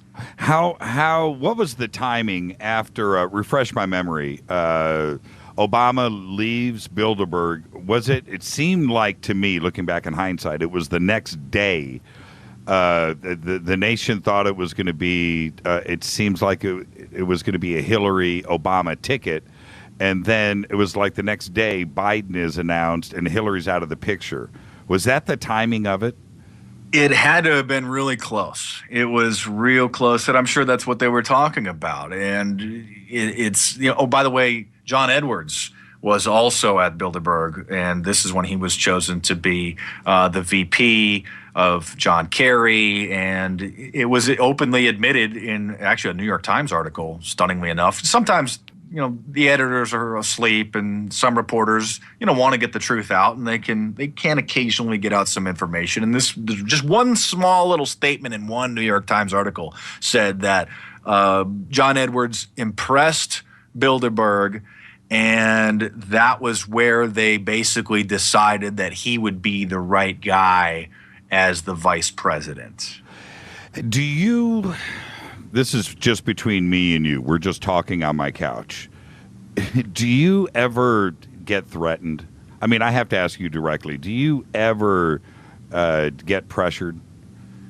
I've had some things happen, just some really crazy stuff that goes down. I think for the most part, they probably, at this point in time, they know that I can't be stopped. And if they do away with me, it's just I'm such a big figure now that it's just going to cause tremendous unrest.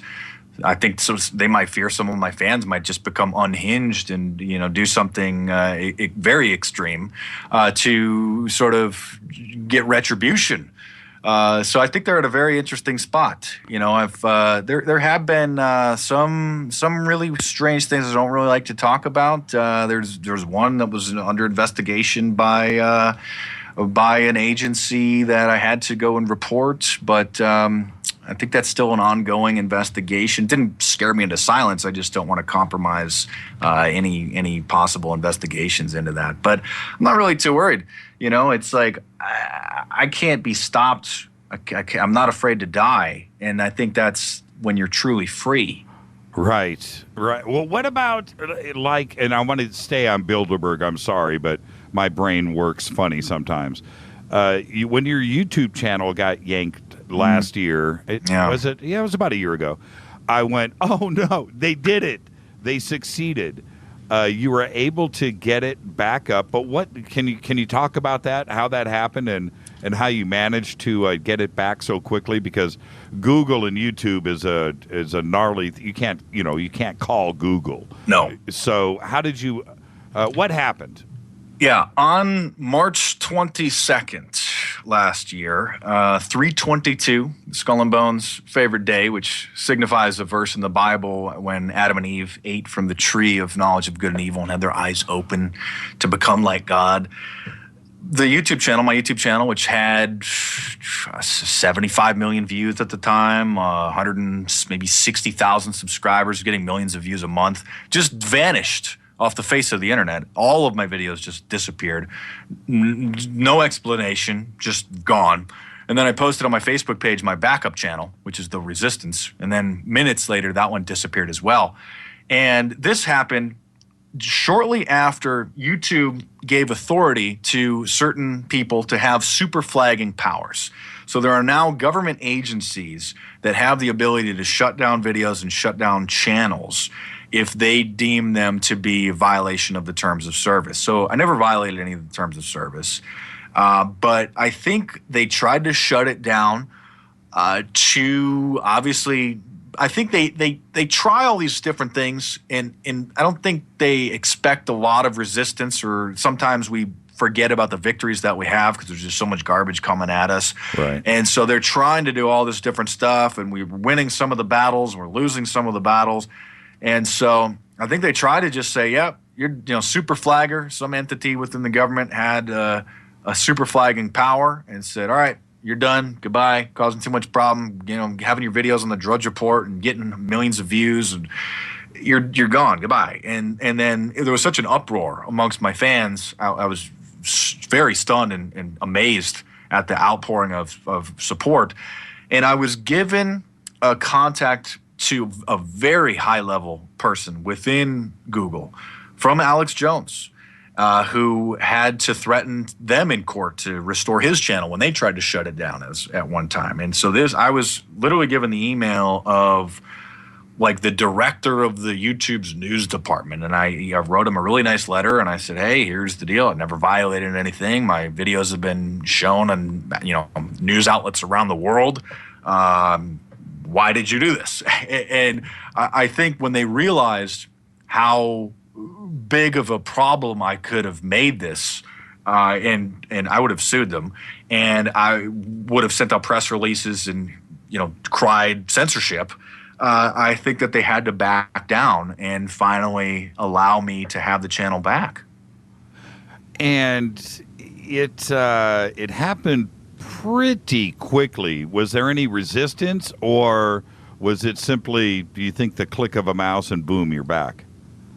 I think the contact that I had forwarded it to the proper, to the manager of whatever department that is, or if he himself had super administrator access, I think that he was able to do it. I have a couple of YouTube trolls, which is very strange. I wonder if these trolls have super administrator access or some kind of high-level access within YouTube, because I have certain trolls. I hardly block anybody. When they get a little bit too crazy, and then I will block people. And I have a couple trolls which are blocked, and I can go to their page and it shows that they're blocked, and they're still able to comment on the channel, which is bizarre. Yeah, I have the same thing. Our channel is nothing compared to Mark Dice. We have 10,000 subscribers and a couple of million views. But nonetheless, I've got those few trolls out there, and we have a big enough staff here that they can go and monitor things. I just don't allow foul language, and I don't allow personal attacks on guests. You can comment, you can call me a fat pig all day long, and I'm stupid and I'm an idiot. I'll let that stuff pass through, and our staff will. But once somebody goes outside those lines, they get blocked. That's it. No personal attacks on friends, no foul language. I really couldn't care less for the most part what people say. And if you read the comments on any of my YouTube channel, videos, youtube.com/Mark Dice, you can see it's just an insane asylum in the comment section. But when it crosses a line into extreme defamation and just horrific, comments that are just beyond any reasonably sane person, just pure filth, I will block those people. And I'm telling you, man, there's 2 accounts on there that they are blocked and they're still able to comment. I have contacted YouTube and I'm like, what's the deal here? And they're like, no, I don't know. You shouldn't be able to comment. So I had this one troll one time that I'm not kidding. I don't know where somebody's brain is that you can actually type and think of this kind of, I don't want to, it sounds like it's exactly what you're getting to. It's like the most extreme imagination possible. How can you possibly feel good about yourself by typing those words into a sentence? And it's mind-boggling to me. I have no idea what they're looking for. A reaction. They want somebody else to read it. But that's the kind of stuff that gets blocked. There's just no freedom of speech is all what this show is about, but it's not about that. And that's who gets blocked, and they still manage to get through. You're absolutely I think it's amazing how a lot of people, when I debunk certain really wild conspiracies or disagree with sort of the conspiracy consensus or some of these fringe allegations about celebrities being murdered by the Illuminati when they, die in a car accident like Paul Walker and all this stuff. What's really amazing is how often, and I'm sure you get this too, being called a shill, or I'm covering up the murders of Paul Walker and Joan Rivers. And, it's like these people can't think like, okay, well, you know what? You put out a lot of great information. You expose a lot of stuff, but I just don't agree with you on this issue and that issue. But, okay, that's fine. 80-20 rule. You know what? 80-20. But it's like they snap into this black and white thinking, whereas as soon as I disagree with a particular issue, like some of the Sandy Hook people who think that it was all actors and nobody really died and it was just a big theatric production. And, as soon as I started pointing out the inconsistencies in their stories, it's not just like, well, I disagree with you on that. It's like, you're a government agent to cover up the truth of the Sandy Hook hoax and all that. So I'm like, wow. I mean, there's definitely, the internet has, when people get so wrapped up in stuff, they almost lose their mind. Yeah, I don't have issues with thinking about Sandy Hook and could there be something there, because there's stranger stuff has happened with DC. So therefore, when something comes up like that, yeah, let's look into it. But as soon as I question, you're exactly right. I'm now a CIA disinfo agent. I'm like, wait a minute. Walk a day in my shoes. Walk a day in my shoes, and you will see I'm just like you. I'm asking the same questions, but it's okay if I don't agree with that, or do agree, but that doesn't make me a CIA disinfo guy. I own dogs. I cook out on the back patio, and I'm just a normal guy, just like everybody else. Suddenly I'm a disinfo agent. Like I've appeared on Fox News a couple times for 3-minute little segments. And so some people say, he works for Fox News. No, like, here's how it works. There's not everybody at these major media outlets is evil. And there is a producer or multiple producers at multiple agencies that happen to agree with us and are, fans of mine and have tried to pull a couple strings here and there and have been able to sort of bypass the overall editorial policy and get me on, some mainstream shows. With and speaking of this, really, honestly, when you are, let's shift gears a little bit into the entertainment side. And I can't believe we let Builderberg go, but that's the beauty of this show. When you dip your toes into Hollywood and into the music scene specifically and Hollywood, do you get blowback from those celebrities? Do they come back at you and try to fight back and try to get those videos pulled down? No, I'm actually stunned that I haven't got a cease and desist letter from like Marty Singer. He's the big oh man. He's the big guy who nobody wants to mess with. But the thing is, I think because if I were to get sued from these guys for defamation, because I'm very careful about the words and the terminology that I use in my videos, and I think that they're really afraid that in a court with this transcripts to be public, a part of the public record, I think that they would lose, and they probably know that they would lose, because I'm not sure how any reasonable jury could look at the evidence and could watch my videos and listen to the statements that I made. I don't see how any reasonable person couldn't agree with what I'm saying, that these people are, devil promoting satanic scumbags, that they're obviously promoting Illuminati and Satanism as cool. Jay-Z, he has a song where he raps about, there's a lyric in there where he says that he'll rape and pillage your village women and children.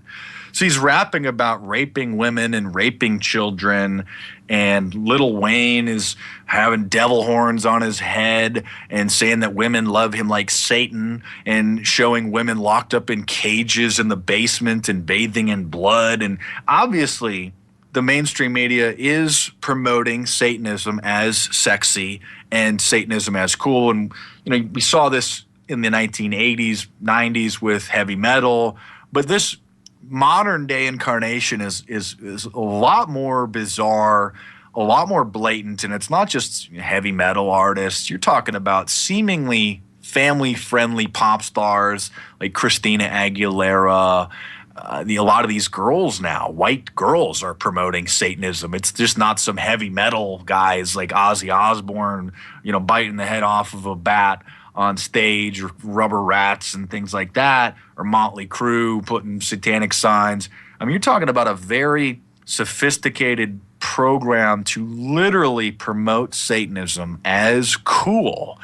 And as we're moving into this final phase of the New World Order, I mean, at some point in time, Satanism will be announced as the new global religion. And, you probably saw the news about the Baphomet statue that was just unveiled in Detroit, yep. Largely a trolling operation by a publicity-seeking troll, Lucian Greaves, whose real name is Doug Messner, who started talking to the media and sending out press releases about the Satanic Temple as if it was an organization, trying to fake it until he makes it, pretending to be a spokesman of an organization when it's really just him sending out an email, making these strange claims, getting attention, getting Facebook fans, and now claiming it's a real organization. But I mean, at some point in time, we're going to see, and we're already seeing it, Satanism become the new cool religion. And I guarantee that at some point in time, it'll be this coming out, sort of like the homosexuals and the transgender. Now you can't even say that you think that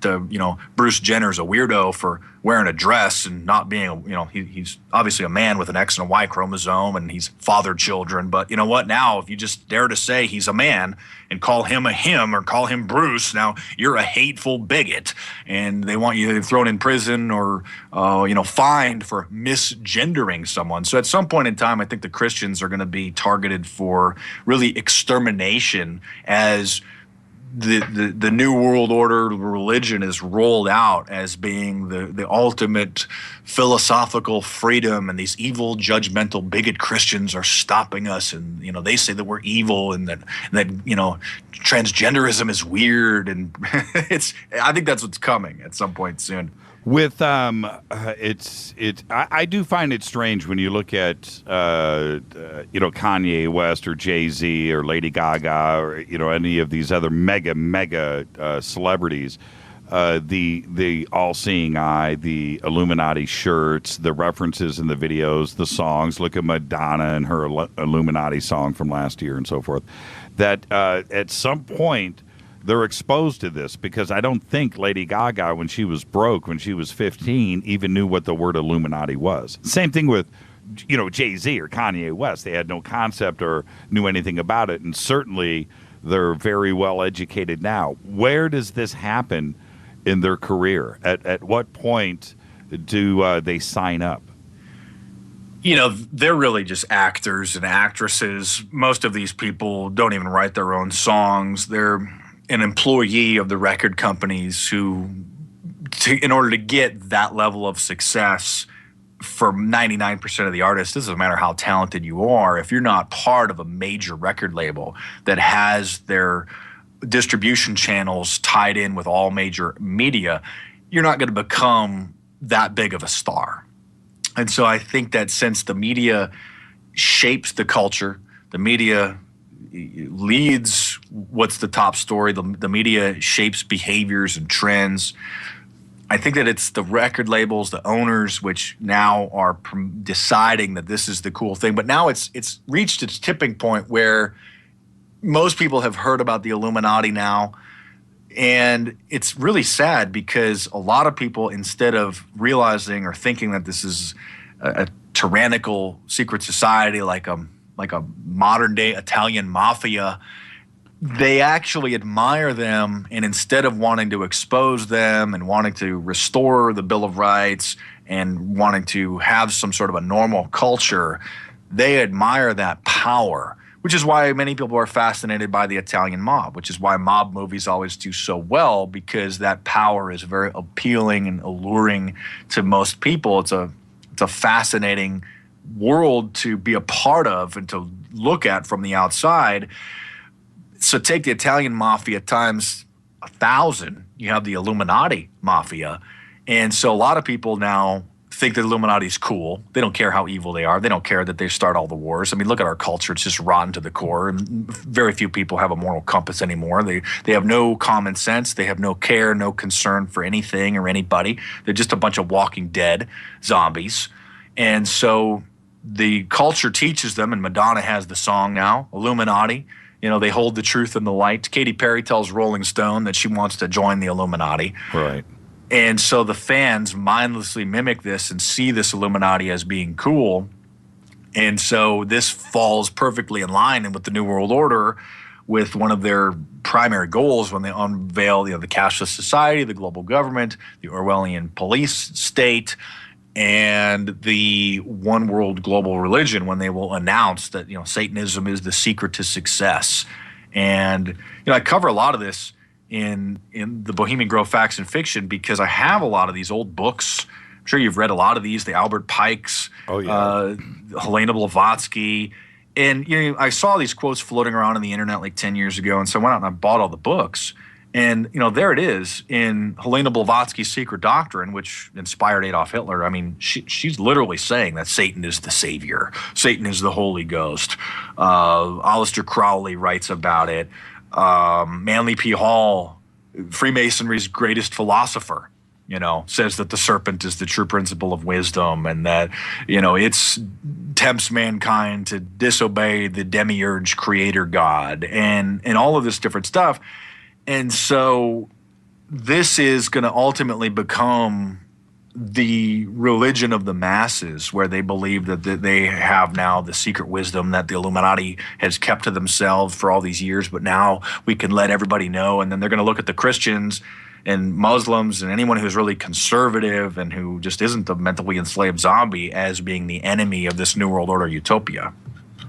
When it comes to, we're going to be up against a break here in a few minutes, so we'll get this question in and then we'll pick it up on the backside. When it comes to the Illuminati and the Bilderbergs, are we talking about something synonymous, or is the Bilderberg something that was put, and the Bilderbergs is so unique in its organization, that's why I'm speaking about that specifically. Is that a structure that was put together by the 9 families and by the Illuminati to do the bidding? They have to and have front groups. You can't just make all the decisions from a smoky back room. I mean, you need to have organizations put in place to carry out their plans. And so that's what we have with the Builderberg Group, the Council on Foreign Relations, which serves up their political propaganda silver platter to politicians and mainstream media figures who then filter it down throughout the system. The secret meeting that started the Federal Reserve. These are really front groups, modernized Illuminati organizations that are designed to serve the overall agenda that can sort of hide in plain view with a plausible deniability cover, but ultimately are carrying out the goals of the puppet masters, the small handful of guys behind the scenes who are sort of aware of the whole picture. Let's see if they'll shut down this radio show right now with this next question. Are the two families that constantly come up? Is it probably the most powerful out on planet Earth? Is it the Rothschilds and the Rockefellers? Would you say all things point back to those two families? They do. The Rothschilds were instrumental in creating the nation of Israel. The Rockefellers created the United Nations. They donated the land to the UN. They have funded every globalist organization pretty much known to man, from facial recognition scanning systems in the early 1990s through the Rockefeller University to the Bilderberg Group and the Council on Foreign Relations, the United Nations. David Rockefeller, of course, admitted in his memoir, who just turned 100 years old, by the way, that he's proud to be accused of being part of a global conspiracy for a global government, and he stands guilty and he is proud. And it goes back because the creation of money in the banking industry, it's such a sleight of hand. It's such a powerful industry. And so those who set themselves up as being the ones who issue the currency, like the knight, which is a modern day version of what the Knights Templar were doing hundreds of years ago, they're the ones that create the money and lend it out. They're the ones which have an unlimited supply of it, and they don't need to really do anything to amass serious wealth.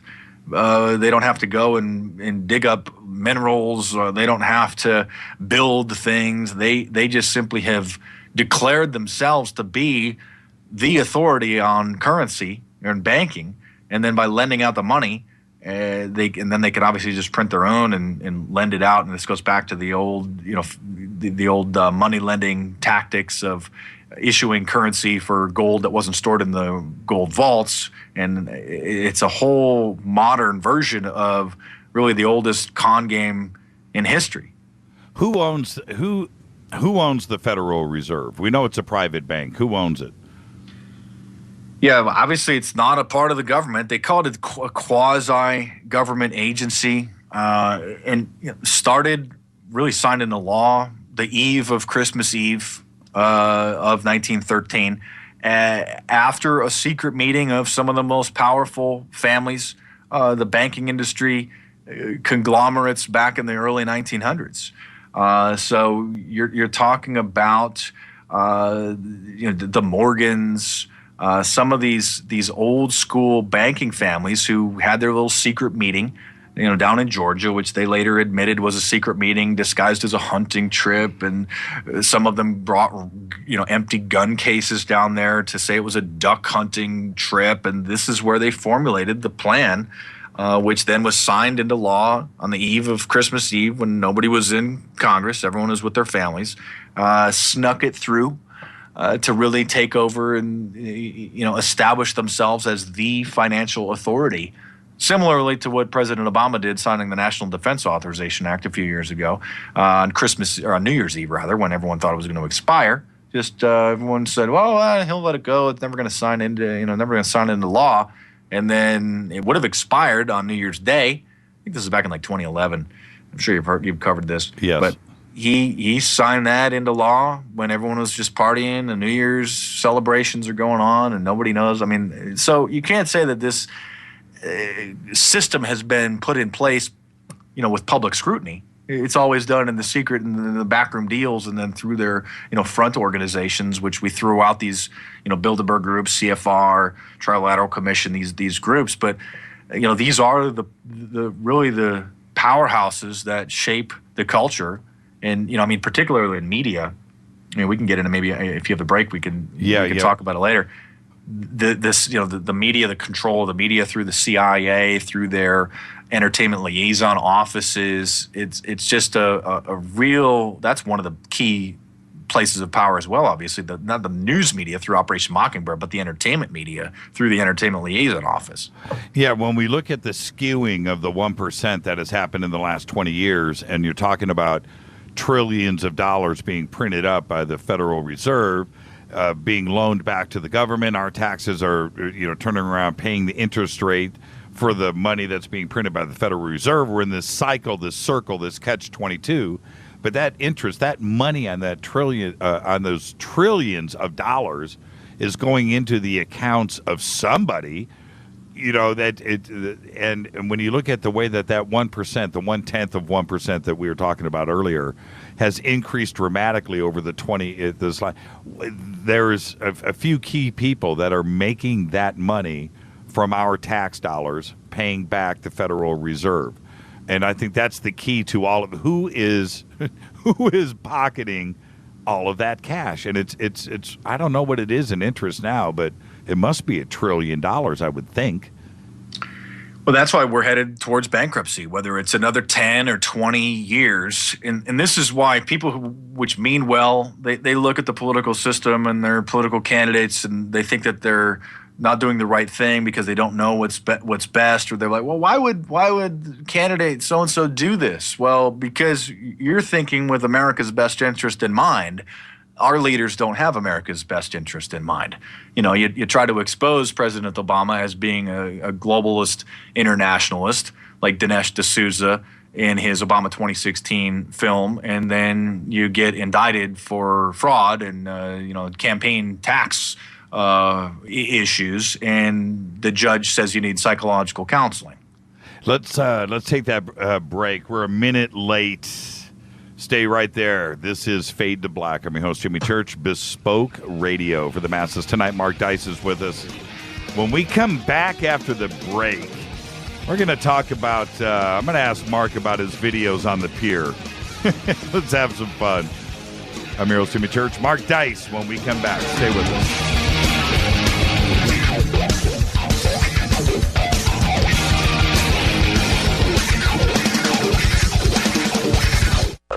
KGRA Radio.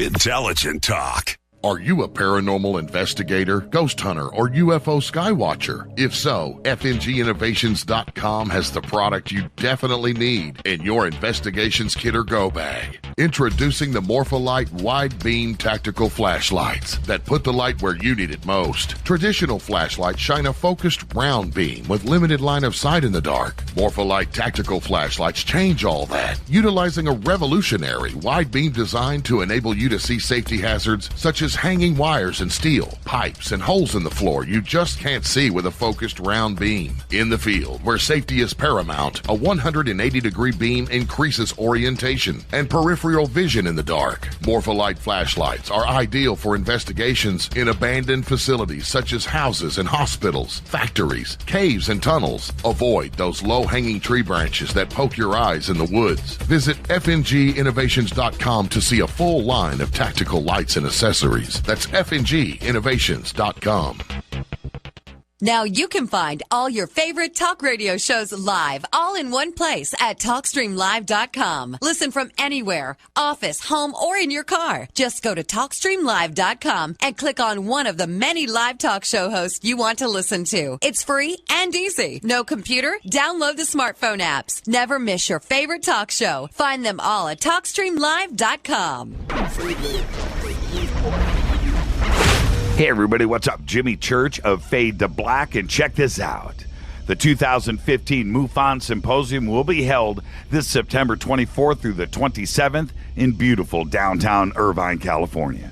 Expanding ufology, opening new doors in academia, industry, and media, Former Defense Minister of Canada Paul Hellyer will be there in person. Former CNN news anchor Cheryl Jones, TV news journalist Jaime Maussan, and MUFON's chief photo analyst Mark D'Antonio. They're just a few of the growing list of names for the 2015 event. It's September 24th through the 27th at the beautiful Hotel Irvine. Get your tickets today at MUFONsymposium.com. That's MUFONsymposium.com. Go Beckley Teppy.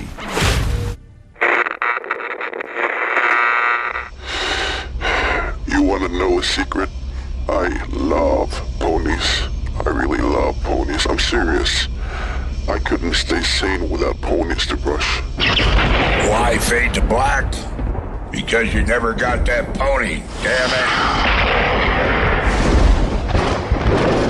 This is Fade to Black with Jimmy Church on the Game Changer Radio Network and KGRA, the Global Radio Alliance.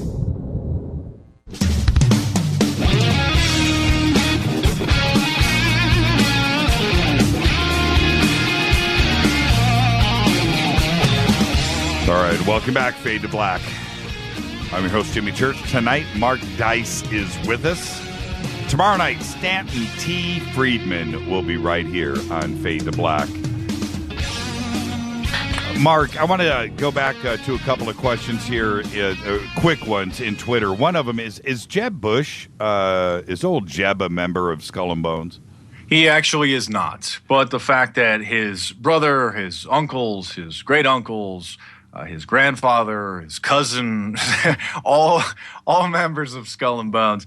I mean, it's looking. I hope that we can offset this, because if it's either Hillary or Jeb, I'm going to literally vomit. But just the fact that either of those two are even considering it, and the fact that they're so favored amongst the elite media, it just goes to show that obviously the system is gearing up for one of those two. So it would be a win-win for either one of them. But it's just astounding. Anybody but one of them. But the system is so rigged that it's just, who knows if we'll be able to get anybody else. Yeah, this is one of the worst election years ever, and they're all bad. There's never a good one. You know, we'd have to go back to, oh, man, I don't even know, man. Kennedy, maybe.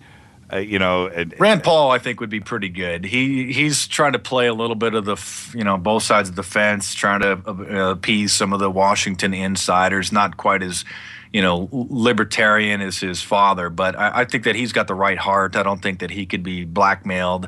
I think that he's, but will the media give him a chance? No. Yeah, this isn't a political show, but man, this is the one election cycle that I've never been angrier at. And we're watching it in real time. We're watching this bad stuff. It's unbelievable. Dennis wanted to ask. He said, he's not dumbed down. This is his comment. He says he's not dumbed down, but what is it that he can do or we can do against all of this money and these 25 richest people in the world that it seems like we're always up against? What is it that we can do?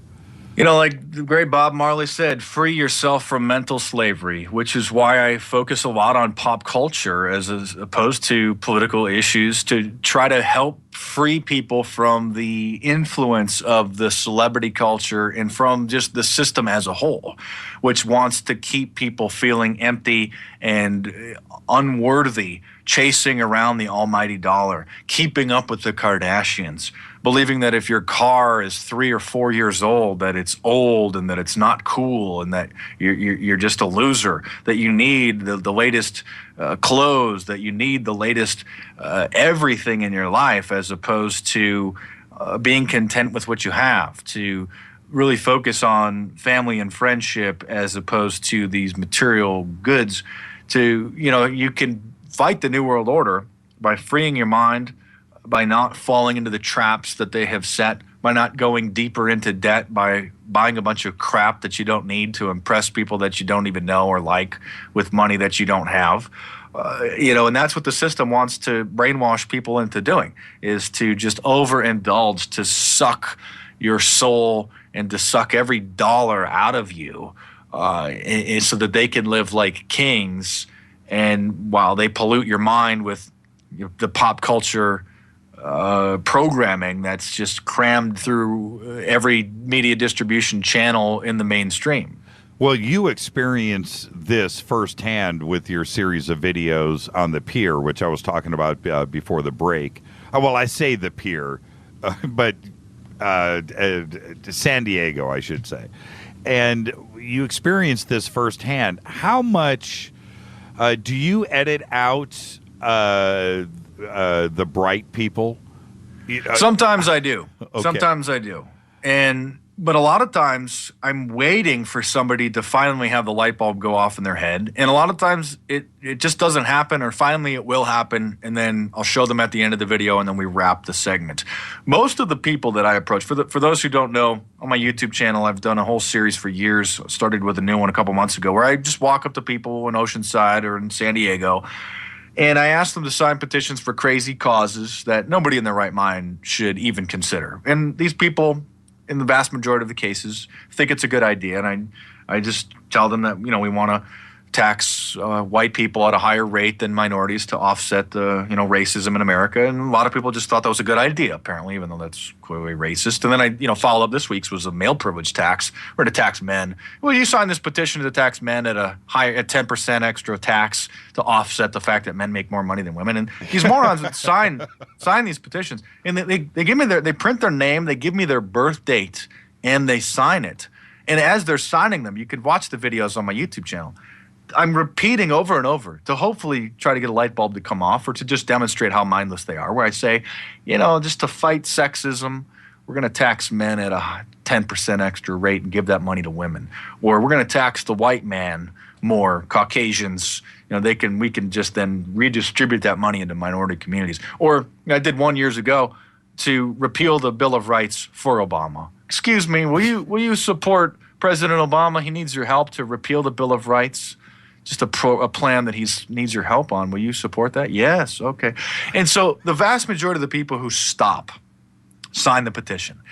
A lot of people, they don't really care what it's for. They just don't want to be bothered. They see somebody with a petition and they're out having a good time walking on the beach, and they just keep walking, and they just say, no, thank you. No, thank you. Which is even incredible, the fact that they're polite after I'm telling them what I'm asking them to do, which you would think that somebody would have their ears go off and tell me to, go and screw myself, or stop and be like, wait, what did you just say? You want to repeal the Bill of Rights? Like, what the hell's wrong with you, sir? People are so spineless that they're polite about turning down the petition to repeal the First Amendment. And I've done them all, man. I mean, repeal the First Amendment, the Second, the Third, the Fourth, the Fifth, the Sixth, the Seventh, and Eighth. I mean, these are all just different weekly Man on the Street Monday segments I post on YouTube every Monday. And it's amazing. And it shows that people will support almost anything if certain buzzwords are used. Oh, this is to help fight sexism. This is to help President Obama. They'll blindly follow and support anything that dear leader says. And I have actually shot a bunch for Hillary that I'm gonna hold on to. They're in the can, but I'm waiting to post them. And I think I already did maybe post some of them. And same with celebrities. Like after the Bohemian Grove started meeting, I did a video where I went out and told people that Beyonce has, at the Bohemian Grove, as I'm sure that you saw, Beyonce at her concert there, suggested that we repeal the First Amendment to help fight racism. Do you think that's a good idea? And all of these people were just like, oh, Beyonce said that? Yeah, I think we should. Should we do that? And they're just so mindless. When you do this, are you depressed? I mean, seriously, do you sometimes? Yeah, I can only imagine. It's funny to watch the videos, and you thinking to yourself, "Nah, this is staged." He's weeded out we're only seeing the worst of the worst here, or the best of the best, however you want to look at it. But surely you must walk away sometimes and drive home going, "Man, that really sucks." Yeah, I really, you said it right. As I'm coming back, sometimes I'm just reflecting on what just happened, and it is just amazing. I mean, my current cameraman thought that the people were staged or dupes or stooges, or that it was actors, and that this was just all satire. And the first day that we went out shooting, his mind was absolutely blown, and he started to get depressed as well. And I tried to tell him, I was like, okay, look, I don't know if it's a fully accurate sample of America, because these are the people who stop and listen. The vast majority of the people don't even care. They don't care what it's for. They don't want to be bothered. They just keep going. But it's the weak-minded ones which stop. Oh, what are you talking about? What's the petition for? But it's amazing because it shows that people can be persuaded so easily if I just tell them, oh, this is what President Obama wants to do, or this is what Hillary wants, or this is Beyonce. Obviously, she knows what's best. Wouldn't you agree? Oh, yeah. What do you must have critics in San Diego that are going, dude, Mark, you're making us look like. Yes, I do. What do you do about that? Yeah, one of my close friends asked me to move to a different city for the video shoots. He's like, dude, you're making Oceanside look bad. This is terrible. It should help wake people up. And some people even, they're critical and they say, oh, you're just making fun of them. You should be educating these people. Well, the education comes from the viewers. A lot of these people are just dead. They're brain dead. They're walking dead. You're not supposed to give pearls to pigs. No pearls before swine. And some of them, they might be so lost you can't even wake them up. But I know that with the audience sharing the videos, a lot of people see them on their Facebook page who aren't fans of mine, who just, the fans will post them on their Facebook page or tweet them out or email it, and someone will come across the video who's perhaps just as out of touch as the people that I talk to. And I hope and I know that it encourages people to think a little more critically before supporting certain issues or before signing a petition for a certain cause, to critically think about who it is that they're supporting, and to show how easily the power structure can make a claim that's clearly false. Some of my bits, I put my own little spin on Jay Leno's infamous jaywalking, where instead of just asking people basic questions that they should know the answer to, I just tell them something is a fact when it's not true. It's clearly not true. Anybody in their right mind should call me out on it and start laughing immediately. But I'll just make stuff up like, Beyonce, she just called to repeal the First Amendment at her concert this weekend to, fight racism. You think that's a great idea? Oh, yeah, I think that's a good idea. It's just amazing, the mental capacity that has diminished. And most of these people actually are under 30. The millennials have lost their minds. Their minds haven't been properly developed.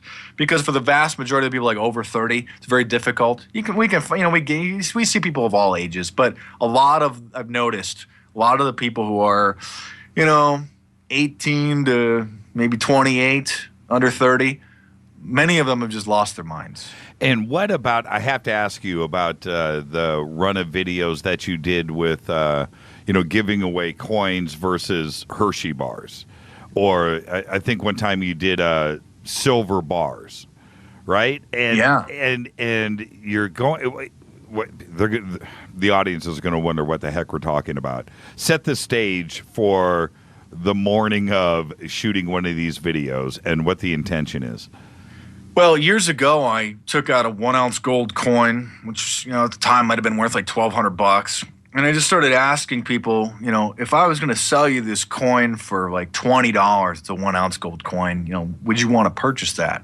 And they're like, no, why would I want to do that? And it was to illustrate that many people have no idea about the value of precious metals or gold, or why it's worth so much, or why it's been the standard of a commodity and a currency for so many thousands of years.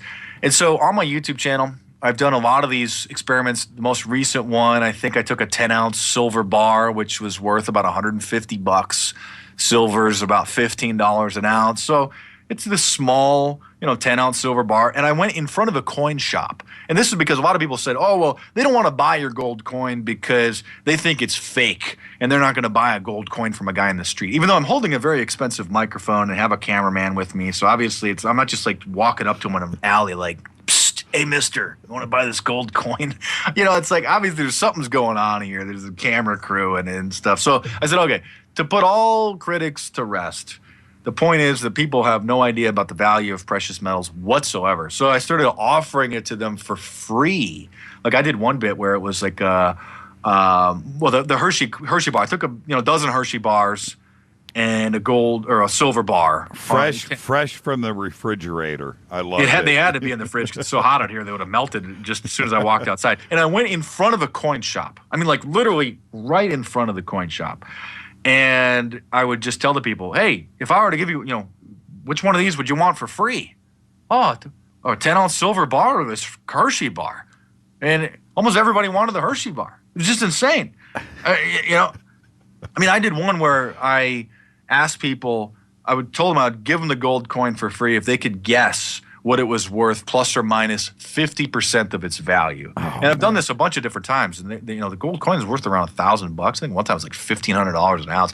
One woman guessed as low as 38 cents. Man, I have been waiting for a guy like you to walk up to me. Now, have you ever? Did anybody ever purchase the gold coin for $20? No. The only people who would have started laughing as soon as I asked them that because they got like the point of the video, and so thankfully they let me keep the gold coin. they didn't hold me to the offer because they kind of understood what the point of it was. In one of and you can correct me on this if I have this wrong, but I remember this lady coming up and saying, no, I have no use for a silver bar. I'll take the chocolate bar. She's in front of a coin shop. Yeah. She could go sell it right there for $150.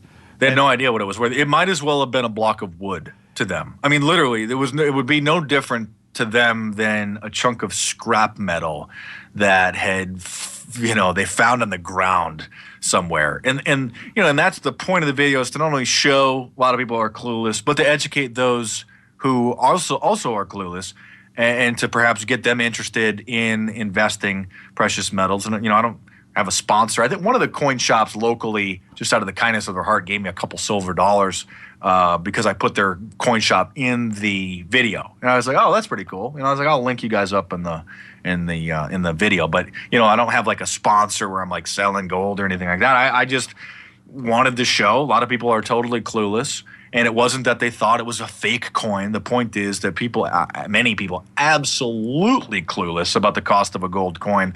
Woman guessed it was 38 cents. Some guy, most people guessed maybe $50 or $100, and the coin was worth over 1,000.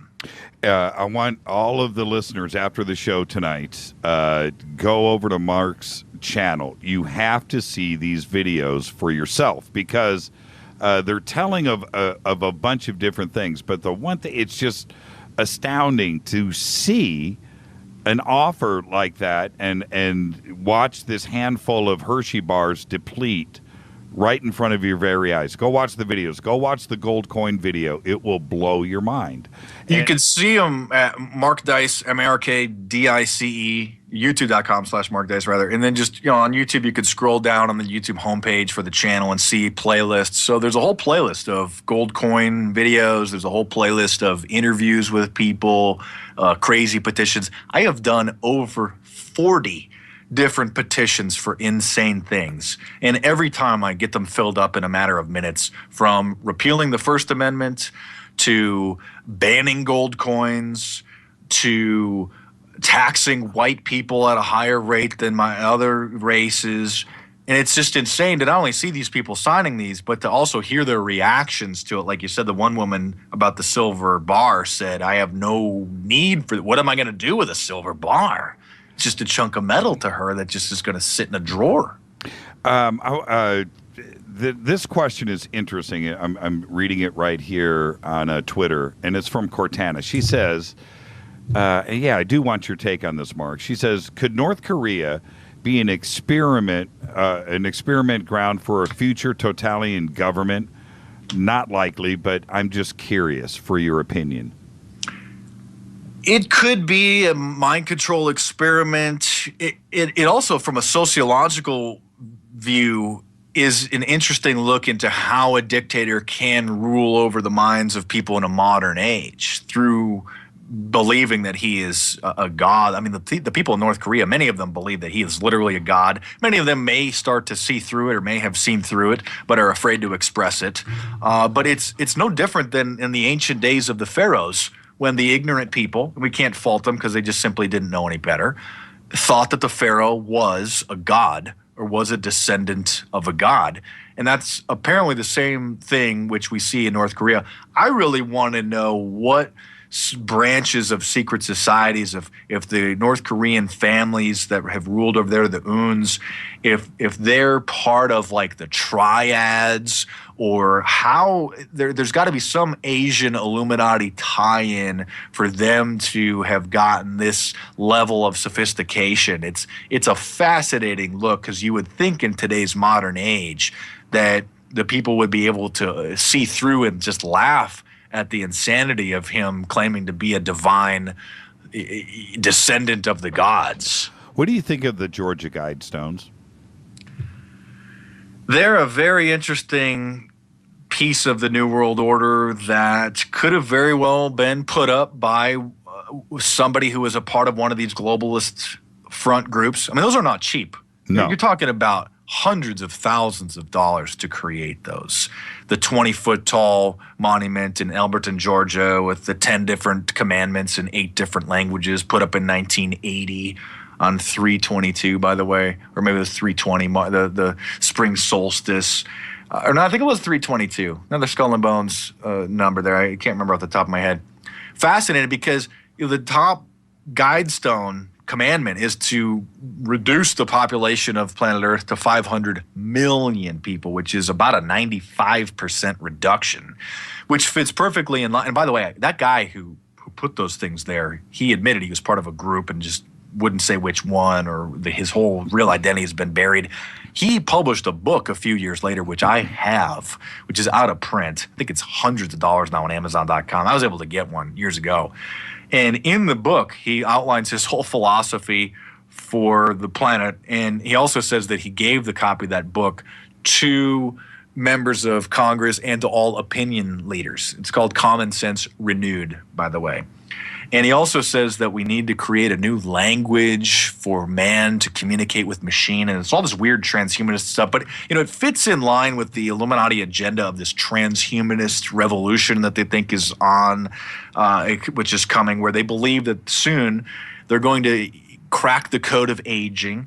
They believe that they're going to stop the aging process, and that they will, through either some biological means or through mechanical means, by merging with machines and becoming cyborgs, they think that they're going to become gods, all-knowing, all-powerful gods merging with the internet as the final phase of human evolution, which I think fits perfectly in line with the satanic secret doctrine.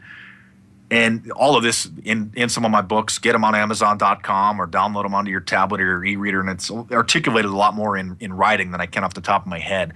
But this fits in with the secret doctrine, where they believe that Satan is freeing mankind and allowing humans to become gods as a final evolution, and the creator God just didn't want humans to have this power, so Satan rebelled and is teaching them how to do this.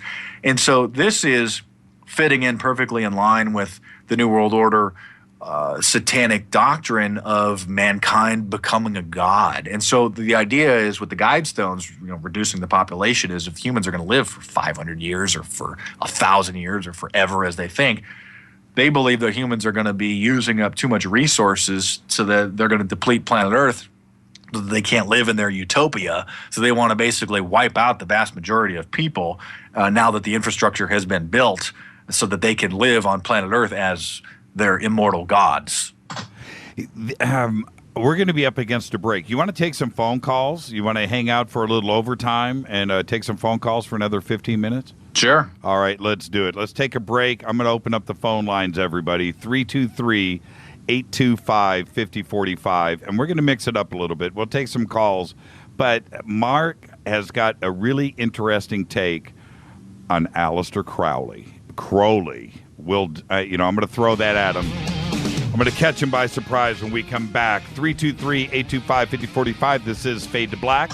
More with Mark Dice when we come back. Stay with us.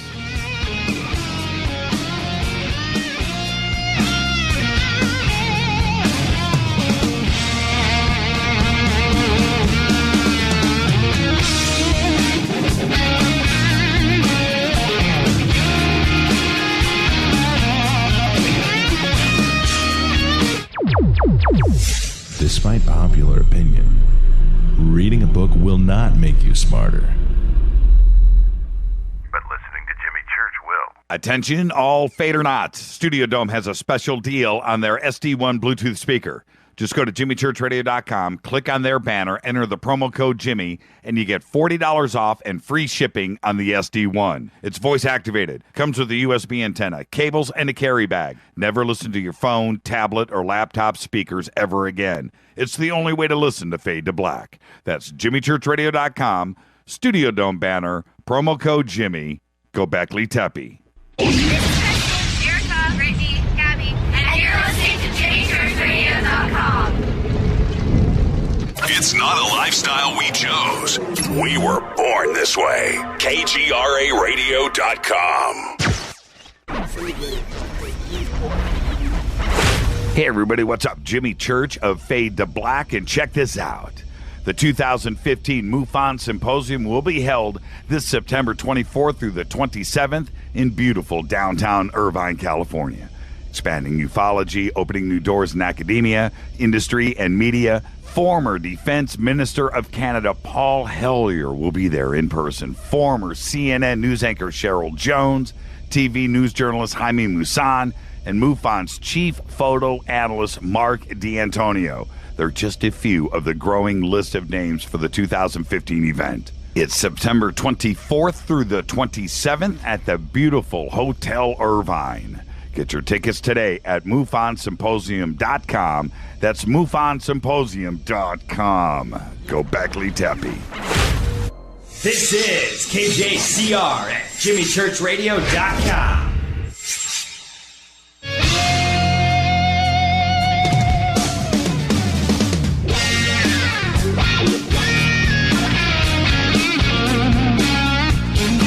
All right, welcome back. This is Fade to Black. Phone lines are open. 323-825-5045. We have a question for Mark Dice. 323-825-5045. You can also Skype in Fade to Black and the number 14. Mark, I had a couple of guests on last year about Aleister Crowley and tried to, well, they did. Paint a picture of him of, you know what, he was just misunderstood, that he was actually a pretty cool guy, and everything that we know is wrong, and Mussolini had it wrong, and it was just, I could not believe my ears with this. I want your take on this. Let's go to the first call. Hi, you're live on Fade to Black. Say hi to Mark. Hey, Jimmy. Hi, Mark. It's Tammy. Hey, Mark, hey. I am a big-time fan of gold panning and gold digging and things like that. But nowadays, with the price of everything there is, it's costing two people literally $800 just to be able to go. Luckily, my father bought in for the whole family to the Lost Dutchman Association, that we have properties we can go on. But what do you think about people that go in and dig after their own gold? Is the price going to still go up, or will it go down? You know, the gold market, it's hard to say. Many people like Peter Schiff, a lot of these experts thought it'd be $5,000 by now because the gold market is manipulated as well. I'm not a financial guy. I don't have any financial advice, but I do think that investing in precious metals, at least having some, you know, even silver. I'm a big fan of silver because in an end time scenario, if there's a solar flare that knocks out the power, if there's a hacking event that shuts down the internet and things for weeks, months, silver dollars, silver rounds, 1 ounce, you know, pieces of silver could easily be used as a medium of exchange, as they have been, you know, thousands of years ago, or even fairly recently in modern history. But I think searching for old gold, I think that would be fun. I think that would be a great hobby. I'm not sure. It is. In fact, my dad kind of, you know, every weekend, military paycheck, 8 kids, would take us fishing and gold panning, and we still have literally a lot of nuggets from Alaska just lying around. And I have cousins that have nuggets literally the size of your palm. Wow. Well, my palm anyway, that are just there. Most people, like you said with your gold bar, they don't, or gold coin, they don't believe they're real. So, they'll go in and they'll steal the safe, but they leave those real nuggets alone. It's funny. So as a family group, as a fun outing and possibly a way to save for the hard times, gold panning would be a good... I think it sounds fun, especially as a family activity. As long as someone's not going out there, putting all their time and money hoping for that one big gold strike. But as a hobby or even as a business, as long as you do it smart and don't put all of your eggs in one basket, I think it sounds like a great idea. I think it sounds a lot of fun. It is a lot of fun. I used to enjoy it a lot. Okay, thank you. Thank you for the call, Tammy. You know what I would do in end times, Mark? I would coffee beans. That's what you want to start trading in when there's anarchy in the streets. I'm not kidding, man. Water and coffee, because I'll tell you, I would lose my mind if I I'm not making fun of this, man. If you're going to trade with a roving band of crazies, I think a coffee would be a commodity. I think so too. Back to Aleister Crowley. Phone lines are open, 323-825-5045, 323-825-5045. Aleister Crowley, I couldn't believe my ears. It just went against the grain from everything that has been established about him. And you've done tons of research, and I've watched so many of your videos. I think you have a very interesting take on Crowley. Who really was he? Was he a good guy or not? I think he was the wickedest man alive. One of them, definitely. Crowley, an infamous Satanist, author of various books, which I own, which I've read. If he was just seeking enlightenment, if he was just a spiritual guru, he wouldn't be making the statements that he made about pecking the eyes out of Jesus as he hangs from the cross, about drinking the blood of children. So let's even just discount his statement about sacrificing young boys. A lot of his defenders like to say he was talking about masturbation and he was talking about the sperm and not actually killing children. So even if that were true, his other statements about pecking the eyes out of Jesus, about drinking the blood from a child, his own personal actions, you judge a tree by its fruit. He was a drug-addicted, complete scumbag into bestiality, all sorts of bizarre practices, a complete dirtbag. In his book of the law, which he says was dictated to him by a demon that possessed his wife when they were in Egypt on their honeymoon. I mean, it talks about trampling down the weak and stomp on those who are weak. Well, that's not enlightening. Any normal spiritual leader or prophet is going to talk about loving people and loving those who are less fortunate and who are weak and helping them. Crowley's whole philosophy was a completely bizarre, hedonistic thing. And a former OTO member, that's the Ordo Templi Orientis secret society that incorporated his book of the law as their Bible, former members have admitted that in the 11th degree, they're practicing homosexual sex magic. And so they're doing gay rituals, trying to unlock spiritual planes in the universe and trying to get communication with certain demons. So to say that he was just teaching spirituality and that he was, just a modern day prophet is completely false. He was a dirtbag. He had his girlfriend went completely insane. He had her have sex with animals. He was eating human feces. So you know what? If you think Aleister Crowley was on the path to success, and you think that eating human feces and having sex with animals and shooting heroin is the path to prosperity, obviously you're mentally ill as well. Well, I can't even. There isn't any part of that sounds like a good time. I just don't. I don't see the appeal. I don't know how he was able to, especially throughout his stint in Italy, attract so many like-minded people. Was it because they just wanted to be, part of a group? Well, they wanted to shrug off any sense of decency. They were hedonists, and so he was offering a lifestyle of sex, drugs, and rock and roll, so to speak.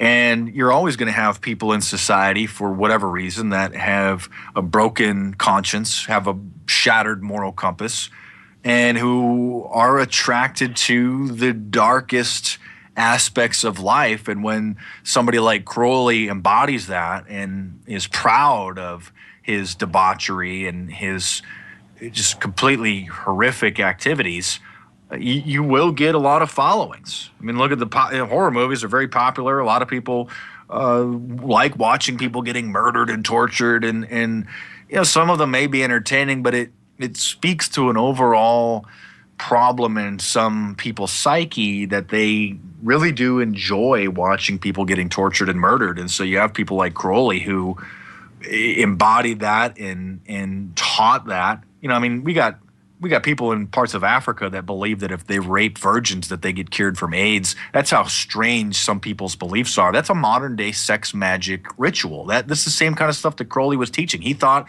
that if you do certain gay sex practices that you could communicate with demons or get spiritual power. And in our fallen world, many people think that's cool. Hi, you're live on Fade to Black. Say hi to Mark Dice. Who's calling? Hi, Mark Dice. This is Mark from Oregon. How you doing, Mark? I'm doing good. When we're talking about Bohemian Grove, and we're talking about the Illuminati, and we're talking about these ultra-wealthy parasites with no moral compass, not a mental one either.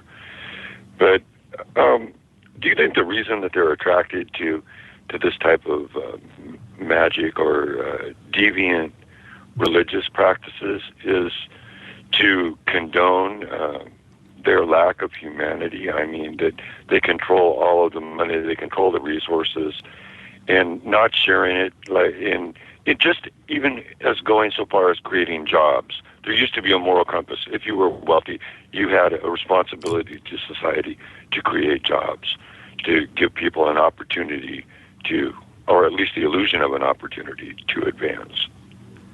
Well, I think there's a flaw in the human psyche where a lot of people strive after the power. Henry Kissinger, the infamous globalist, said that power is the greatest aphrodisiac. And we see tyrants throughout history. Their quest for power is what's at the core of their entire political campaign, their entire political career. And I think it's a flaw in the soul, which is why the founding fathers of this country set up the separation of powers, set up this Bill of Rights where we have these checks and balances and these restrictions against power, because anybody in a moment of weakness may betray their fellow man. And so to set up these checks and balances and these systems of accountability, we can help minimize that.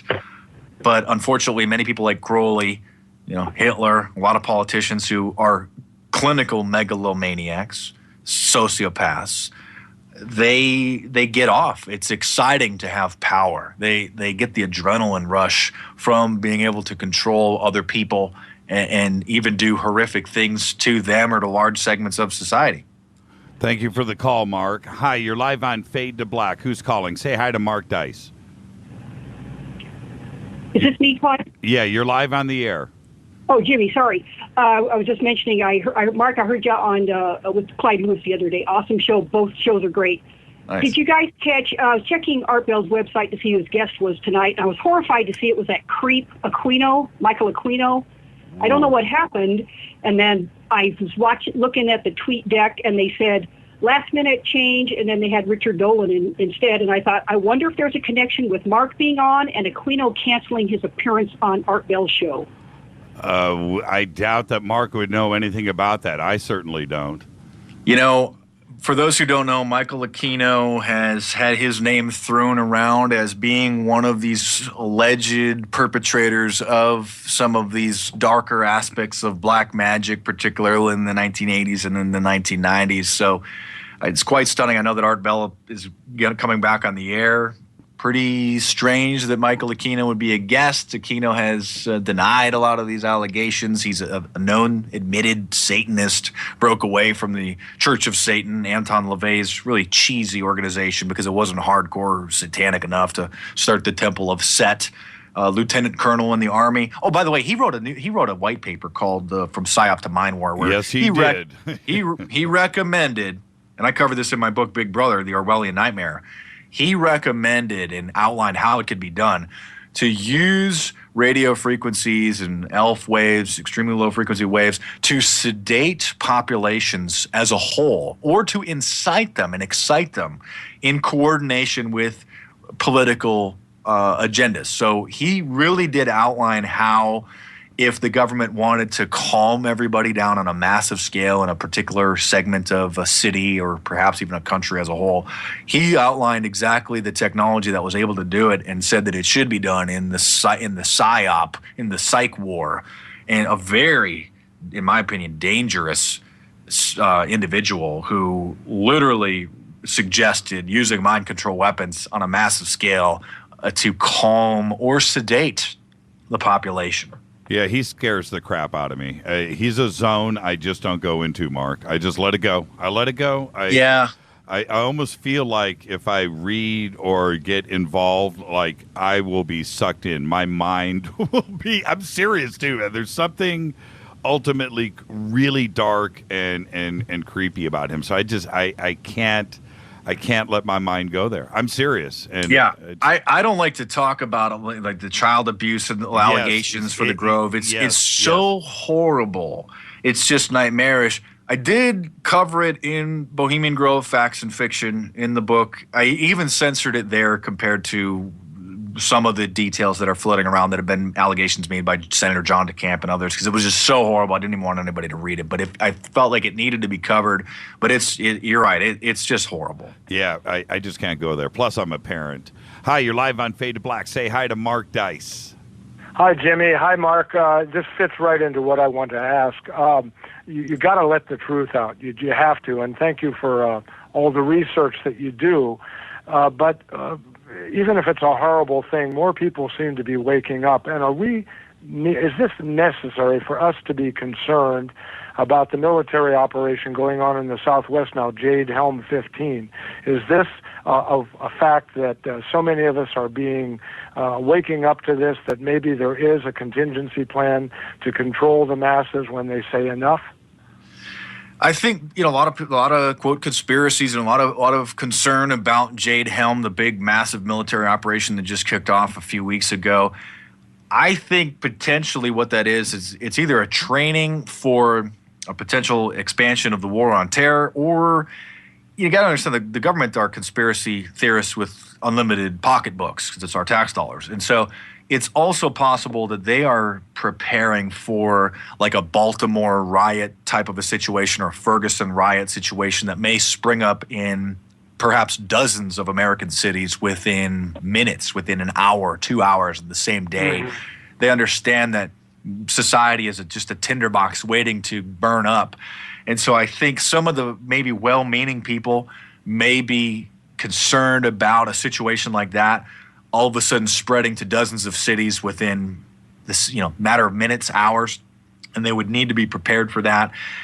Or they know, and I know, Jimmy, you know about this, the possibility of a solar flare that could knock us back into the Stone Age in a Carrington event. And so if that were to happen, you can't imagine the chaos that would happen. And so I think also some of the well-meaning people in the military are concerned about this, doing training operations which would be martial law, if that were to happen, in their mind to try to maintain some sort of order in society. I don't think that Jade Helm is a cover for the green light to go door to door and confiscate people's guns, or to round up people like me or Jimmy. I don't think we're at that point yet. It's very interesting to see what it is that they're doing. It's obviously a historic and the biggest military training exercise, but I think it's a preparation for something that may happen where they think that they would need a massive martial law in order to try to maintain order in society. And yet they're doing it with our tax money. They're supposed to work for us, And so a second question would be about disclosure movement. Steve Bassett and others, Dr. Greer. Do you think do you have any indications from your research that this is coming near? I don't really look too much into the UFO aspect. I think some of the stuff is interesting. I wouldn't be surprised if some extraterrestrial entities are working with government officials. But I just haven't followed that genre close enough to really make a comment on fair enough. that. But what about the Jade Helm? You didn't mention the computer aspect, the artificial intelligence. Is it true that they're developing a computer program that is running this whole operation for these 6 weeks? That I don't know about, but I know that many top tech gurus, from Stephen Hawking to Elon Musk to even Bill Gates and Steve Wozniak, have all expressed concern that artificial intelligence could exterminate or enslave the human race. Something that I warned about 10 years ago in my first book, The Resistance Manifesto, the whole chapter in there on Terminator robots and artificial intelligence. And I was called a crazy, conspiracy theorist. And now we have, literally the top tech guys warning that artificial intelligence is more dangerous than nuclear weapons. And we have Google purchasing up physical robotic companies, building Terminator-looking robots that walk and look like humanoids, look like something straight out of the Terminator film. But that's an extreme danger that many people are warning about. Thank you for the call, Dino. Thanks for the answers. Bye. Back to Jade Helm. Oh, by the way, there's a really cool movie out, Mark. If you want to check it out, it's exactly what you're talking about. I think it's called Ex Machina. Oh, yes. Oh, man. Oh, yes. Very good. Oh, good movie. Yeah, watch it over the weekend. Without giving it away, the guy, as you know, the guy that's building this artificially intelligent robotic entity is based off of like a Ray Kurzweil or like a Google type of figure, and he basically broke the law and tapped into everybody's cell phones and personal data to create his AI, because he wanted to get into the psyche of the people. And so I think that movie is a very good film. Oh, man, it's frightening, isn't it? Just frightening, disturbing on every level. Kurzweil says we could be at that singularity as early as 2017. And then I just reported on yesterday, I don't have it in front of me, so I'm going to paraphrase here a little bit. But for the first time, a little robot, made a logical decision on a puzzle question that up until this week could only be answered by humans. And that puzzle question was, and this is where it gets disturbing. You know what, Rita, go to our Facebook page, pull the robot article down, post it on Twitter, and copy Mark on it so he gets it. And you'll have it by the end of the show. You can go read the story. Nice. You remember the old puzzle question where you had the three wise men in front of the king wearing 3 different color hats. They could only see the other 2 guys, and they had to figure out what color hat that they were wearing. You remember that? Well, anyway, it was the same premise put to these 3 robots, and the 3 robots were programmed that they were muted, and and they had a button on the top of their head that would press to mute them. Okay, and so they had to figure out who took the placebo pill. So one of them wasn't muted. Okay, that was it. And so the 3 robots had this question posed on, and one of them answered correctly. And dude, it's like, no, now if we're at that point where logic comes into play on artificial intelligence, we seriously need to step back here and figure out how to have an off switch. You know, it could really already be too late because there's an arms race. There's an artificial intelligence arms race, and that's why I think these people that are building this have to be part of a bigger plan. That's why I wouldn't be surprised if they're in communication with, entities or whatever you want to call it, just coaching them and telling them to create this thing. And that's why some of the smartest people today are warning against it, because this system could easily look at human beings and either see us as a threat or through incorrect interpretations of orders wipe us out or enslave us. And it's a very dangerous thing. And that's why people like James Cameron with the Terminator back in 1984 was trying to warn us about this kind of material. And we're seeing it now with Ex Machina and other films, iRobot, etc.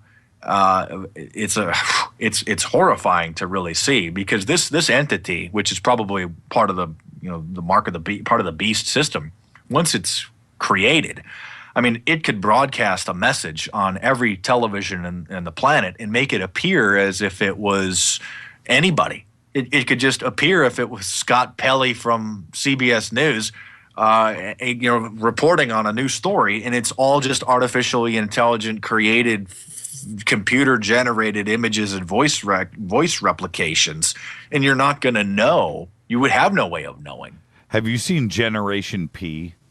No. Okay, write that down. Generation P. It's a Russian film. And that's all I'm going to say. But it's exactly what you're talking about. Stuff, not only through advertising, but fake news stories to control the population. And Generation P will change your life. Oh, man, well done. Hey, first off, thank you. I had the most enjoyable evening I've had in a long time tonight. Thank you so much. What are you working on now? Do you have a new book coming out? I'm sure you're doing a new series of videos. Yeah. What can we expect? Thanks for having me. Great talk. Always good. Always good to have somebody drawing the data out of my head, which is why I write books, because it's easier for me to piece things together and write and polish and present the information that way. So I hope that people will check them out in paperback on Amazon or download them onto your e-reader. Always working on new books. Bohemian Grove Facts and Fiction just came out a couple weeks ago. And so I have been working on another book, which I'll probably release at the end of the year. I'm not really going to give any details about it, but it's about a little bit different information than your typical, New World Order conspiracy type of stuff. It deals with media and the power of the media, et cetera, but that won't be out probably the end of the year. But every Monday on youtube.com/Mark Dice, MarkDice. You can subscribe to the channel. You can check for Man on the Street Mondays. Sometimes on Thursdays, I'll be posting interviews as well. And most days also throughout the week, I do post just media analysis, some pop culture criticism, etc. I try to do new videos every day. Thank you so much. I had a great time. And let us know whenever you're ready to come back on the air. You got something you need to get off your chest. You want to get it out there. We're here for you. Thank you so much, and thank you for all you do, Mark. Thanks for having me. Looks like your fan base is pretty engaged, getting a zillion tweets over here. So thanks for having me, and good to talk with you, Jimmy. All the best, Mark. Behave down there in San Diego. It's Mark from San Diego. I'll talk to you, Mark. Thank you, man. You got it.